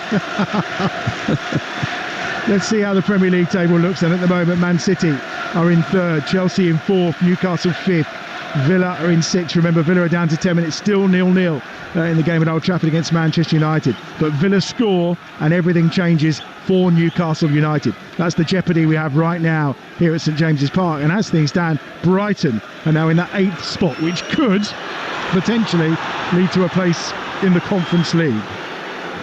But we shall see. We won't find out about that until Wednesday, of course, but we'll have clarity on the rest this afternoon for you. But plenty of goals going in the second half, just none of them here at St James's Park, where it remains 0-0 on Talksport 2, almost 64 minutes played. Don't forget, we'll be rounding up all of the fallout from the Premier League action tomorrow morning. Talksport Superstar Breakfast on the air from 6 o'clock for you on Talksport tomorrow. Bank holiday as well, so you can listen to it leisurely and you can watch it leisurely on the Talksport app if you want, with a nice cup of coffee. Here's Njai, left-hand edge of the penalty area for Everton. Still got the ball at his feet. Tees it up for Mikalenko, who does deliver a decent cross. Again, nodded down by Alcaraz! And in for Everton! Alcaraz with a header. Delightful ball from Mikalenko. And we said the Geordies might be jittering. Well, their hearts could be breaking here at St James's Park. It's a terrific header from Alcaraz. into the bottom corner. Pope was left stranded, and the inquest begins for Newcastle United, because as things stand, the Champions League is drifting away from Eddie Howe and his side. It's Newcastle 0, Everton 1. What a ball. But before I talk about that goal, again, Jacob Murphy giving the ball away. Lovely run from Enjoy down the left-hand side, cuts it back to Mikalenko, who just feels a lovely pass to the far post. And what a header this is from Alcaraz. Drops his shoulder, gets to the edge of the penalty box, bang, heads it down into that far corner. What a goal. 1-0, no chance for Nick Pope. All the work for Newcastle to do, all the work. It is, because that leaves them still on 66 points if things stayed as they are, and because Villa are holding on against Manchester United, they are currently on 67 points. So as things stand, it's the Europa League for Newcastle United. Reminder, of course, they've already got the Conference League, having won the Carabao Cup. Eddie Howe and Jason Tindall now with plenty to sort out. Mikalenko, his delivery at times. I mean, that was a different kind of delivery to what we saw in the first half, but it was delightful. And Alcaraz did so well. Ball at the feet of Nick Pope, given short that time to Gimaresh. Here's Byrne on this left-hand side. Clips the long ball forward down this near touchline. Oh, Barnes has got the other side of Ashley Young, but Jake O'Brien's across, and he can intervene quite comfortably. Throw-in taken quickly this time. Gimaresh helps that ball on. Picks out Willock. Willock is 35 yards from goal, but nowhere to turn. He's closed down immediately by that wall of blue shirts. And they've done that midfield time and time again, and the Everton fans high up away to our left-hand side, they've let the flares off and they're bouncing. I'm not sure I'd bounce at the top of that stand. It's quite some view coming down, that's for sure, but they are celebrating in real style, those who've travelled from Merseyside today. And Jordan Pickford then taking his time, fetching the ball behind the goal away to our left-hand side, and the long-time Sunderland player and fan, he's not going to be complaining about this as things stand. We've got another one to our right-hand side of Mickey Gray, who I'm sure is having a lovely weekend as it stands with the scores currently this way. But for Newcastle, got to step forward, got to put some more pressure on. Here's Isak with a shot. Great save from Pickford, flying away to his right-hand side, as he does so often. That almost Superman-like pose with both fists, as Isak gets a rare sight at goal in this game. But it comes from Shah stepping in, winning the ball back in front of Beto for the first time today. As he drives in, gives it into Isak, continues his run. That run now allows for the defenders to go away. Because he gets half a yard, Isak doesn't need any second opportunity to get that shot off on the edge of the box. Wonderful save from Pickford. Murphy's cross straight into the arms of Pickford again. Well, you wonder where the Newcastle bench will turn to next. Willa Sula is there, of course, from an attacking perspective. Callum Wilson as well. Looks like Cal's getting his gear on as we speak. So you could probably see him go 4-4-2 in a way. Well, Burns got in to try and win that header that time against Alcaraz. Alcaraz is down. Tony Harrington has given the free kick for Newcastle. A long conversation. Tony Harrington just having it with, I think, Fabian Schär. And Alcaraz is up and about. And we have got, 22 minutes remaining. Reminder, Man City, they are beating Fulham as things stand. We also know that Chelsea are beating Nottingham Forest. And Aston Villa currently drawing with Manchester United. And here's Beto, who's won that ball. Barnes tries to bring him down, he can't. Beto still going, tries to hit the shot, takes a deflection off of Dan Burn, and Nick Pope will just about keep it in play. That sums it up just there. Harvey Barnes gets away from Ashley Young, just past the ball, trying to do too much now. They've gone away from their simple game plan, which is get it, give it, get it, give it. And it's too many touches, too slow. Everton just jumping all over him with this wonderful press. We're talking a lot about Newcastle, and rightly so, but it's been excellent from Everton today. Here's Tonali. Tonali skips it out wide to the left-hand side. Barnes, chance to cross, gets to the byline, does get the crossover, and Jake O'Brien is there again. Harrison clears it, only as far as Livramento, who's back at left-back now. Here's Schär. He's got Trippier out to the right. Trippier's the player he finds. Closed down by Njai. Gimaresh, edge of the penalty area, central position. Gimaresh on the move, into the feet of Isak. Little flick comes to Alcaraz, who gets it up to Beto. The layoff is to Gay. Gay will then right-footed clip a ball to this near side, into space for Beto to battle with Burns. And he does battle with him, and in the end it's a pull of shirts from Beto on Burn that's penalised by the assistant on this near side, and it will be a free kick. And David Moyes, well, he's not having that assistant all game, he's absolutely livid, and it's going to be Jacob Murphy that comes off. Well, he's probably lucky to have survived to the 69th minute, in all honesty, today. I think so. Again, it's harsh to just pick out on single on one player, but I think he's definitely the worst game of his season by a country mile. Giving the ball away again. Just looking at it now, it's a 4-4-2. Harvey Barnes going out to that right hand side, Joe Willett coming to his left hand side, and then two up top. I think it's going to be more Callum Wilson stretching the play and allowing for Isak to come and get on the ball, because I think he's touched the ball maybe 5 or 6 times, had 2 shots, both hit the target, but he's not been in the game anywhere near enough for Newcastle to be successful. As things stand, Newcastle are missing out on the Champions League with 20 minutes to go.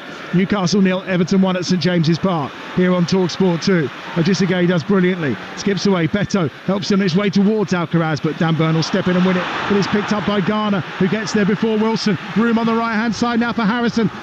First time cross, just played in straight into the palms of Nick Pope away to our right hand side. It's excellent from Everton, and it's doing the job so far. Here's Tonali though, on the rampage, edge of the box. Tonali, chance to shoot maybe, tries to clip it through. There's appeals for handball against, I think in the end it was O'Brien, and the ball is cleared away as far as the halfway line for Newcastle United. 71 minutes played. Everton lead by a goal to nil. I don't think David Moyes will be happy with this basketball style of game, where if Everton go forward and turn the ball over as quickly as they are, and leaving it stretched, you'd expect Newcastle to hit them on the counter in that situation. The right hand side, Newcastle probing with Trippier just over halfway. Tonali, who has seemed to be everywhere in this game today for Newcastle United, driving in that midfield. Well, this is Barnes, 25 yards out, slips it in. Callum Wilson tries to get there. Again, it's O'Brien who's across with a challenge and puts it into touch on the far side to give Newcastle a throw. Level with the edge of the penalty area. On the right. And it's picked up short by Gimaresh. He has support. Cher's coming forward. Cher out wide again on the right hand side. Now what can Trippier deliver? That trusted right foot of his. He goes short. Gimaresh inside the box, and Jai is there with him. Tees it up. Chance for Barnes to shoot. Great block. Deflected, and it's kept in as it's out of play on this near side for a corner to Newcastle. Their left hand side, and listen to the roar in St James's Park. Better from Newcastle. Kieran Trippier turning down that cross. Just plays it inside to Bruno Guimaraes again. Pulls it back in one more time for Harvey Barnes. It looks like Newcastle are knocking at the door, but there's a wall of 8 or 9 Everton players that they're going to have to get through to score this goal. Here's the corner down this left hand side, right footed. Trippier towards the back post. Isak on the volley, volleys it over the top of the crossbar and behind for a goal kick to Everton. It's currently Newcastle 0, Everton 1, and for the latest odds, head to William Hill, the official betting partner of Talksport 2's Premier League coverage, where right now you can get Newcastle to win 3-1, Everton 11-10. The draw is 9-5. That's all thanks to William Hill. 18 plus. BeGambleAware.org. Menetzi with a goal for Wolves to square things up at Molineux. Wolves 1, Brentford 1. It doesn't change that position right now in terms of 8th in the Premier League, due to the fact that Brighton are beating Spurs at the Tottenham Hotspur Stadium, of course. The other crucial game right now in terms of Champions League places, well, there's 2 of them, but Aston Villa have taken the lead against Manchester United. The 10 men of Aston Villa lead against Manchester United. There is a VAR check in play, but Aston Villa have taken the lead. I remember Chelsea lead against Forest as well, which is the reason that Newcastle currently are sitting in 6th spot. A second goal for Manchester City down at Craven Cottage. They will finish 3rd in the Premier League. Erling Haaland from the penalty spot for Manchester City. As Young goes in with a challenge. I noticed he took that penalty. Haaland, yeah. He shies away from them nowadays, doesn't he? Gave the ball away. Criminal. absolutely. And particularly when Pep said it was their decision. I was convinced it must have been the Gaffers, but no. Here's Pope to halfway. Guimaraes. There's no goal for Aston Villa. It's ruled out. VAR has ruled the goal out. And it is no go, on a red card for Liverpool as well. Liverpool are down to 10 men against Crystal Palace. It looks like they're going to lose at home on the day they collect the trophy. So a reminder, it remains at Old Trafford. Manchester United 0, Aston Villa 0. Goal ruled out for VAR, but Manchester United do have a man advantage.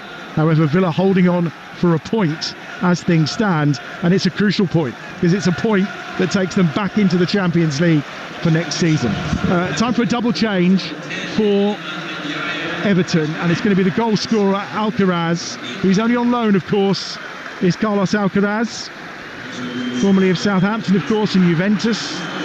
Second Premier League goal in his loan spell, and he is going to be coming off to be replaced by Abdoulaye Doucouré, and it will be for Doucouré his 166th appearance for the club, final one as well. And we're going to see McNeil come on as well, and McNeil is coming on, and he's going to replace Iliman Ndiaye. So they're the two changes for Everton. Reminder, everything else that's going on elsewhere in the Premier League, the crucial games, of course, are the games between Fulham and Man City, where Man City lead by 2-0. It's Manchester United 0, Aston Villa 0. That game live still on Talksport right now. Villa are down to 10 men, have been for the entire second half, but the point that Villa have means that they're getting a Champions League place. Or are they? Wilson tries to play the ball in. There's accusations of a handball against Michael Keane. It'll be a throw-in on this near side for Newcastle, who trail here by a 0-0. And Forest 0, Chelsea 1. The crucial games right now in the Premier League with 14 minutes remaining. It means that Manchester City will be qualifying for the Champions League, as will Chelsea and as will Aston Villa as things stand. But there is a goal in the game at Old Trafford. It's Manchester United that have scored. Manchester United 1, Aston Villa 0. And that changes the complexion once more, of course, because that would mean on goal difference that Aston Villa would lose out, and it will be Newcastle who get a Champions League place. What an afternoon it is. But it's Manchester United. They lead against the 10 men of Aston Villa. Ahmad, the goal scorer. Of course, it comes just minutes after Villa had a goal disallowed by VAR. What an afternoon of drama in the Premier League. That game live right now on Talksport. And I think the news is just filtering through here. Look, everyone's getting the news that Man United have scored. Trying to let this is the one that the players know what's happening now. They need to pick it up, and Newcastle need at least a shot on target in this second half.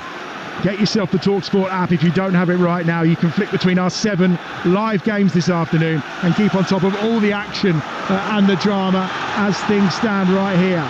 78 minutes almost played.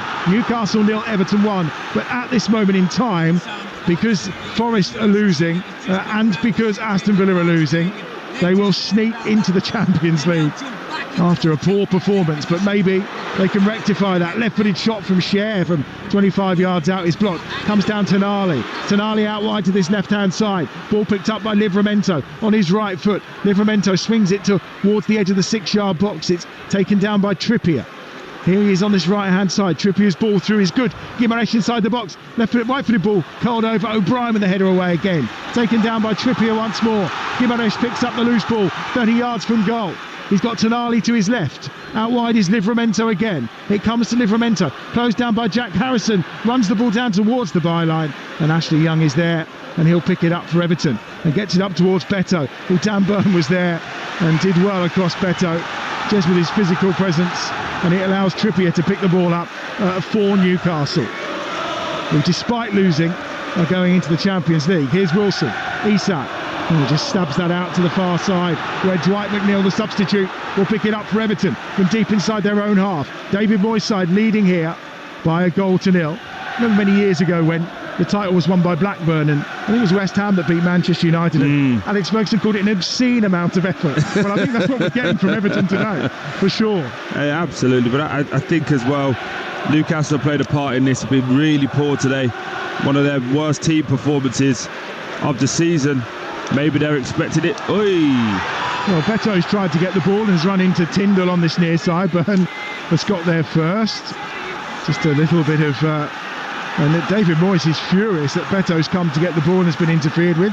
Absolutely hammering the fourth official right now, who's telling him, I can lip read. He's telling him to relax. I suspect there's a bit of finger pointing from David Moyes. Wouldn't surprise me if there's a yellow card coming his way in a few minutes. I think what David's getting very frustrated is that Dan Byrne is literally just running into Beto and he's not trying to play the ball, and every time the ref's playing on it, he needs to give him a foul at some point. Isak down this left-hand side, right-footed ball swung towards the back post. Wilson was there. It was a little shove maybe, but they've got it clear only as far though as Cher is going to hit one from 25 yards out. And what a fizzer that was, just wide of the right-hand post of Jordan Pickford. They're saying it should be a corner, but Tony Harrington says it is a goal kick away to our left-hand side, and that's all. David Moyes continuing to go, the assistant involved as well on this near side too, and here is Tony Harrington and the yellow card for David Moyes, who is continuing now to argue with Tony Harrington. He said, one more and I'll send you off. We knew it was coming. I do find it interesting with the fourth officials, and this is where they've got to get better. So he's telling Billy McKinley and Leighton Baines now to sit down, because you can't have more than one standing up. For the whole of this game, there's been two standing up in the Newcastle technical area the whole way through. So I think the frustration from Everton is more that it's been given one way and not the other. Wilson helps it onto Barnes. Barnes tries to skip through. It's a challenge from Mikalenko. I think he's going to get a yellow card as well here. 25 yards out. Barnes was just about to take that in his stride and smuggle through. It is a free kick for Newcastle. 25 yards out. Mikalenko, the latest player, booked, and another yellow card for kicking the ball away, this time I think for Garner. And ref's got to get hold of the game a little bit now, as he's letting the Newcastle fan base take over this game. Since you praised him, it's all gone a bit wrong for him. This is why I'm never nice to him. Never nice to him. Just but the last couple of minutes, though, haven't they? They've let it go. A bit of context on the Villa goal. Apparently very harshly disallowed. Morgan Rogers kicked the ball out of Bandier's hands, the keeper. Stuart Pearce over on Talksport said he had no idea why that goal was disallowed. But there we go.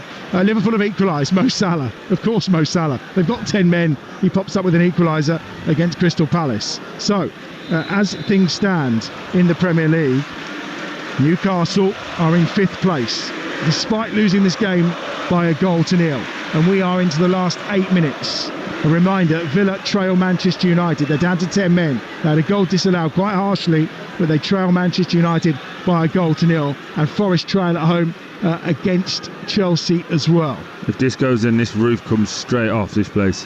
Trippier with a free kick, right footed, and it's not far wide of Pickford's left hand upright.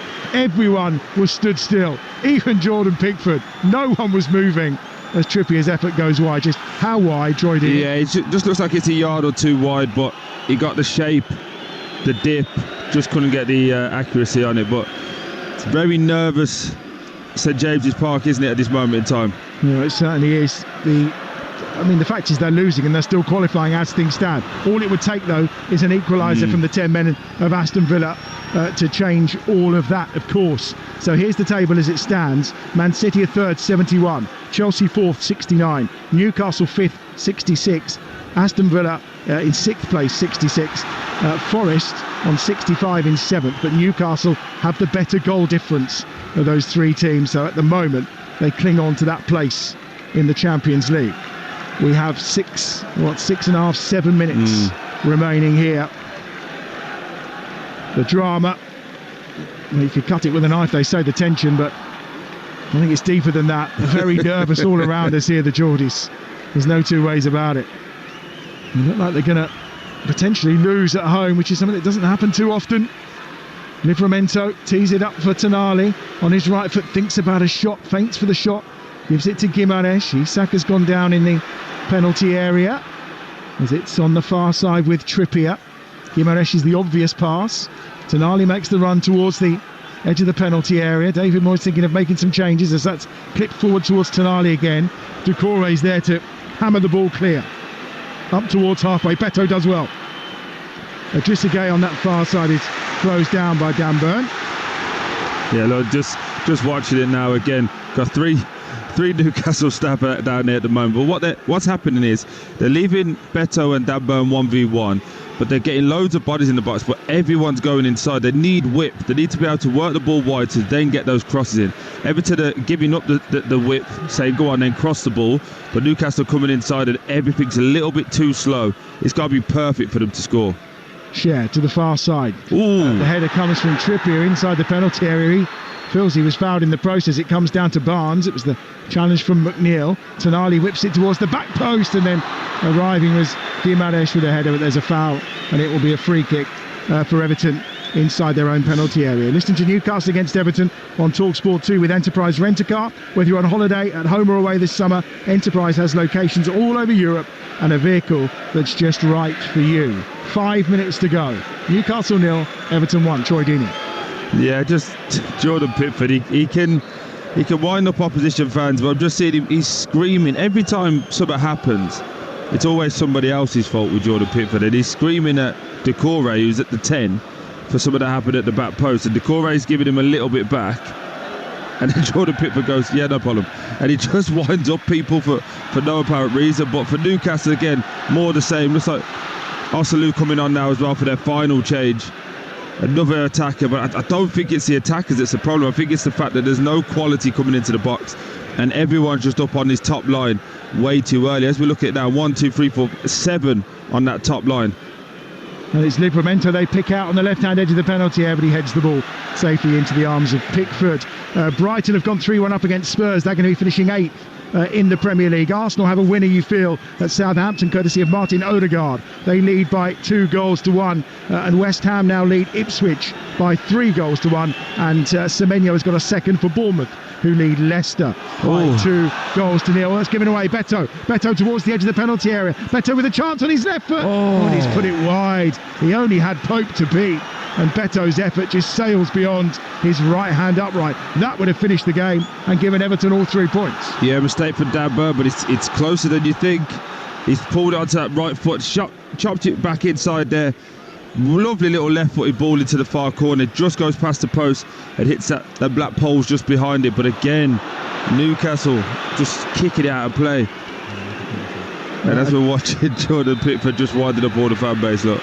He is. They've won their last 6 at home here of Newcastle United in the Premier League. There is a penalty for Manchester United. The jeopardy could be about to end for Newcastle potentially, certainly from the threat of Aston Villa. Manchester United with a penalty. They already lead by 1-0. That game live right now over on Talksport, and it's been scored. It's Manchester United 2, Aston Villa 0. Christian Eriksen with the penalty for Manchester United, and that means Aston Villa's hopes of a place in the Champions League you feel done and dusted. Harvey Barnes is coming off here. Osula's coming on. Beto's gone off as well. Calvert-Lewin's coming on, and as you can hear, word of that goal for Manchester United has filtered its way around St James's Park. Unbelievable that they're celebrating losing. Well, it's still Forest 0, Chelsea 1. That game, like ours here, into the final few minutes as well. But it looks like, by the skin of their teeth, Newcastle are going to get into the Champions League. And, I mean, we'd probably all say they deserve it. Yeah. At this moment in time, they won't care as long as it's job done. But this is not a game how you want to end as well, with this level of performance. It's there's a lot of question marks about what they'll need to do going forward. But for Everton, this is the opposite. It's so much to look forward to. New stadium, David Moyes is back, loads of new players to come in from a fan perspective. But if they keep playing like this and not only have the structure that they do without the ball, but with the ball they've been excellent, they could add a bit more quality going forward. They could be pushing into the top 10, top 8 places easily. That big 52-seater stadium awaits as well as Osula's on the charge. Isak at the edge of the box. It's Cher across the face of goal, and nobody can quite get there. And it spins behind for what will be a goal kick to Everton. All it needed was the simplest of touches as Cher drove it across that 6-yard box, but no one was available. No one there to poke it home. I don't think it's a good ball. I think it's a poor ball from Cher.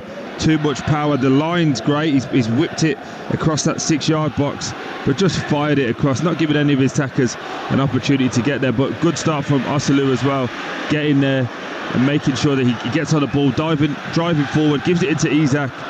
And as you say, just as he sets the share, just a little bit more quality, and they would be in there. But Cher's been their best attacker this half. I think they've burst into a chorus here of "Que sera, we're going to the Champions League" is what it sounds like from the Newcastle supporters. Osulu on that far side. Of course, he played some Premier League football last season with Sheffield United before his move to Newcastle. Scored against Ipswich, and he's committed a foul on the far side that will give a free kick to Everton midway inside their own half. We're about to find out from our fourth official how many minutes remain. If you have just joined us, remember Manchester United are beating Aston Villa by 2-0. That in itself is quite a shock. Forest 0, Chelsea 1, and Fulham 0, Manchester City 2. We've got 6 added minutes. Listen to the roar in St James's Park, where Everton lead by 1-0, but it's immaterial as things stand, because the win for Manchester United, the win for Chelsea, and the fact that Forest, of course, are losing there, and the win for Man City means Newcastle will get a Champions League place. Here's Livramento down this left-hand side. That's a corner. The challenge from Jack Harrison, on loan, of course, from Leeds. He'll return to his parent club after today. And it's going to be a corner down this left-hand side. And Kieran Trippier is going to deliver it. And I think they're all on their feet around St James's Park, particularly behind that goal. Jordan Pickford, the Sunderland supporter, will be trying to keep a clean sheet, you can bet, as he palms that one away. Just got his fingertips on that, and it's out for what will be another corner, this time on the Newcastle right. Tonali's gone across, but Bruno Guimaraes is taking this one on. We are a minute into the 6 added here on Talksport 2. Newcastle 0, Everton 1. Guimaraes gets it over, looking for Isak, comes out towards Tonali, and now the counter's on. Doucouré. And it's McNeil, and Doucouré is bursting down the middle. Gay has it. Challenge from Tonali. Gay does well to hold it up. Newcastle win it back with Tonali, and now the counter's on for the home side. And the black and white shirts flood forward. Tonali clips it forward. Cher has gone up in an advanced position still, and is penalised for the foul this time on O'Brien. And it will be a free kick for Everton at the edge of their penalty area. Yeah, it's poor from Everton though. They do a wonderful counter-attack. They've got Doucouré running through the middle. Dwight McNeil just needs to put him away and let him go 1v1 with Pope. Decides to go left, they lose the ball. Newcastle win it back, and Tonali driving forward, bursting forward. He's got some engine on him, that boy, by the way. And then that's a little bit of quality. Poor ball up to Shaw, and it's a good defending from O'Brien. It's finished 1-1 between Liverpool and Palace. Liverpool obviously will get the trophy in the next half an hour, so you'll hear that over on Talksport, the big trophy lift from Anfield. It's now 4-1 to Brighton over Tottenham. I mean, the goal's flying in. Gomez has scored as well. Hinshelwood joining the goal from O'Reilly. So a good victory for Fabian Hurst's side that will give them 8th spot and potentially a place in the Conference League next season. It's with Tonali. To the right he goes and finds Trippier. Just over 3 minutes remaining here at St James's Park. Everton lead by 1-0 on Talksport 2, the final afternoon of the Premier League. Here's Isak to Guimaraes. Guimaraes just tries to play it through. Garner gets there first. Calvert-Lewin with a touch. He now goes forward, but Garner's got it on that far side, skips past the challenge of Guimaraes. Infield to McNeil, and Harrison's making a great run down the right-hand side. It comes to Calvert-Lewin. Calvert-Lewin with a chance! Saved by the body of Pope, and then it comes back to Calvert-Lewin on the half volley, and he puts it over the bar. You feel for Dominic Calvert-Lewin. So many injuries, but that's the reason why he's not gone on to have the career he's had. 1v1, it's a wonderful ball into for Dwight McNeil. His first touch takes away from Dan Burn. He's in the box. 1v1, just blasts it straight at Nick Pope. Nick Pope didn't dive, he just hit him in the chest. Comes back to him on the rebound, puts it over the bar. Ugly. Never looks like he's going to score, does he, anymore, Dominic Calvert-Lewin. Lovely kid, but you need a little bit more at this level, and I just think the injuries have killed him. Osulu's ball across, stabbed by Cher. Edge of the 6-yard box, and he's put it wide. Just stuck his right boot out, and surely it would have been easier to score, but he's put it to the left of Jordan Pickford's left-hand post and behind for a goal kick. That Sula's a handful as well, isn't he? It is, come on, step overs, fires it across the box. Again, we said Cher's been their best attacking option. You would have preferred that. They've got 3 strikers on the pitch. It falls to a centre-back and he just can't adjust his feet. Should score. West Ham have beaten Ipswich 3-1. Arsenal have beaten Southampton 2-1. We still play in the 4 games affecting those Champions League places. Reminder, Man City are 2 up. Manchester United beating Villa 2-0. Forest are training at home against Chelsea. All of it means that it's going to be Manchester City, Chelsea and Newcastle in the Champions League next season. And talking of Newcastle, they're on the attack here. Guimaraes, edge of the penalty area, picks his spot and Pickford tips it over with an excellent save. It was clever from Guimaraes, but even cleverer from Jordan Pickford. Just watching Nick Pope asking whether he can go up, and then I've just seen the quickest movement from Eddie Howe to say no chance, stay yourself back there. He is on halfway. Well, they know a goal is not crucial to them right now, and it's going to be the corner was taken quickly and nothing's come from it. Pope has now retreated. Last minute of this of added on time. And this is probably going to be the loudest cheer for a 1-0 loss at St James's Park in the history of St James's Park. I think it certainly will.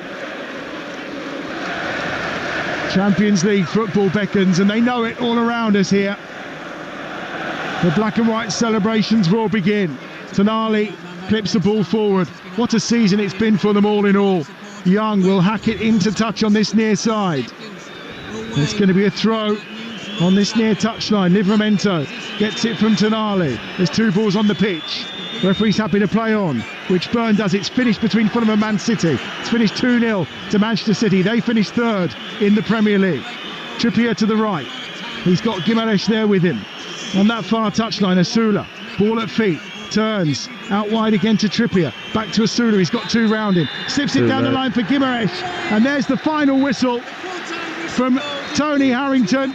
And Newcastle United have been beaten on the day, but a season where they won their first domestic trophy in 70 years also ends with a place in the Champions League by the skin of their teeth. A win today would have done it in style. The players look bemused as Harvey Barnes comes on to tell them, and unless there's a late goal in the game between Forest and Chelsea, but that wouldn't impact it either. This victory for Everton has put a dampener on the day, but still Newcastle United will be heading to Europe's top table once more next season for the 2nd time in 3 years, Troy Deeney. Yeah, it's really funny watching because no one's told Shah yet, because he's down on his knees. Looks like he's about to cry, but Harvey Barnes is just going across to him to let them all know. It's a really subdued atmosphere here. You've got the Everton fans away to our left celebrating because they're so happy, and now everyone's just been told here all of the scores. And now everyone's got into this party atmosphere because they realise that they're still in the Champions League. But really poor performance from Newcastle. But the atmosphere will show now, and they're just about to realise that Chelsea are beating Forest as well. Yeah, there is an element of confusion, I think, until the full-time score comes through from the City ground. It's been flashed up, the latest score in the game between Manchester United and Villa, of course, as being 2-0, which they know is so crucial here for Newcastle and their place in the Champions League. It's not quite delirium from the players. Some of the supporters around, it is. Everyone is gathered on the pitch away to our left-hand side in preparation, I think, as they wait final confirmation that all of those full-time whistles have gone elsewhere. And that will be the moment, of course, that there will be real celebrations from these Newcastle players, the Newcastle bench, and from the supporters around us once there's confirmation that those 2 games have finished, in the game between Manchester United and Villa, of course, and the game between Forest and Chelsea. In fact, Man United Villa, which was live over on Talksport, is finished, and it's finished Manchester United 2, Aston Villa 0. So they're now waiting for the confirmation. I think it's coming to the players, and at this point the celebrations can begin. A terrific season, as we say. It's a dream double for Newcastle United. A first domestic trophy in 70 years and a place back in the Champions League for Eddie Howe and his side. They may have lost on the day, but it's going to be European football returning here to St James's Park. Full time, it's finished Newcastle 0, Everton 1. And Chelsea have qualified for the Champions League as well. It's all over at the City Ground, where it was a huge result. If Nottingham Forest had equalised, it would have changed absolutely everything. That's clearly being filtered down to St James's Park now. Everybody really concerned about Nottingham Forest potentially getting a late equaliser. We knew Aston Villa were struggling, but now the Newcastle players hug each other and celebrate. Champions League football is coming back to St James's Park, and you can see how delighted those fans are, despite the fact that they just didn't turn up on the day against Everton ultimately. And you can hear the Champions League music, Troy Deeney, being blasted out across this famous stadium. Yeah, it's a really weird atmosphere. It will feel great because they're in the Champions League, but this performance is easily the worst of the season, so you expect it to be a lot better, but it will feel that they could have been more and they should have been more. Interestingly, just watching Eddie Howe and Callum Wilson talking now, that kind of feels like a goodbye. That doesn't feel like a well done, mate. This is a go say goodbye to everybody. It's the first Champions League mix on the way to Amarillo I've ever heard, to be fair play, but they're going to celebrate this one long and hard. They may have been celebrating yesterday the red and white half, getting back in the Championship, but tonight you can guarantee massive celebration. And Troy's right, Callum Wilson right now is just taking the applause of the rest of the Newcastle supporters in the Gallowgate end, arms around Eddie Howe as well. That very much looks like a very tearful goodbye. Yeah. Who's on the decks at the minute? That is some scratch, isn't it? Some remix for sure, but wonderful scenes with Callum Wilson and Eddie Howe, and taking the applause of the Newcastle fans as well. A clearly emotional Callum Wilson. I mean, he's just an incredible human being, isn't he, Troy Deeney, and fully deserves the plaudits that he's getting there. I wonder what's going on with Fabian Schär as well. Not really celebrating either. We know a number of contracts are up this season, but they're taking huge applause, but sad for them they won't be part of the Champions League campaign next season. Yeah, but it feels two different emotions. It feels like Fabian Schär is frustrated from today, and he thinks maybe there's a contract to be done. This is Callum saying goodbye. Just watch him, he's literally crying, tears, everyone's there, he's clapped everyone goodbye. He deserves this. It's a hard-fought journey from where he came to where he is now, but he deserves this moment, and I'm happy for him, very, very happy for him. He's been a huge part of what Newcastle United have been able to achieve, and yeah, huge emotions pouring out of Callum Wilson right now, but what a servant for the club. Huge emotions going on at the City Ground as well. Chelsea making Champions League football after that late surge towards the end of the season. The question is, will Enzo Maresca still be in charge of the side in the summer? Big decisions to be made across the park, huge decisions to be made. Aston Villa will be absolutely kicking themselves. Ended up losing 2-0 to Manchester United and failing to qualify for the Champions League. I'll run through all of the results and what it means for European football very, very shortly, but we do, despite this game being a bit of a dud, Troy, need to pick our man of the match with Enterprise Rent-A-Car. Man of the match on Talksport 2 with Enterprise Rent-A-Car. Whether you're on holiday, at home or away this summer, Enterprise has locations all over Europe and a vehicle that's just right for you. I heard the laugh just before we played the stab. Who are you going to give? You looked at me as if to say, and I'm like, I haven't got a clue. No, I mean, who are you going to give it to? I am actually going to give it to Beto from Everton. He didn't score today, but his link-up play was excellent, carried the ball well. It was out of him and Alcaraz, but I think Beto was the best player on the pitch for both teams, so Beto will get the man of the match today. Okay, that is fair enough. That was our man of the match from today's game with Enterprise Rent-A-Car.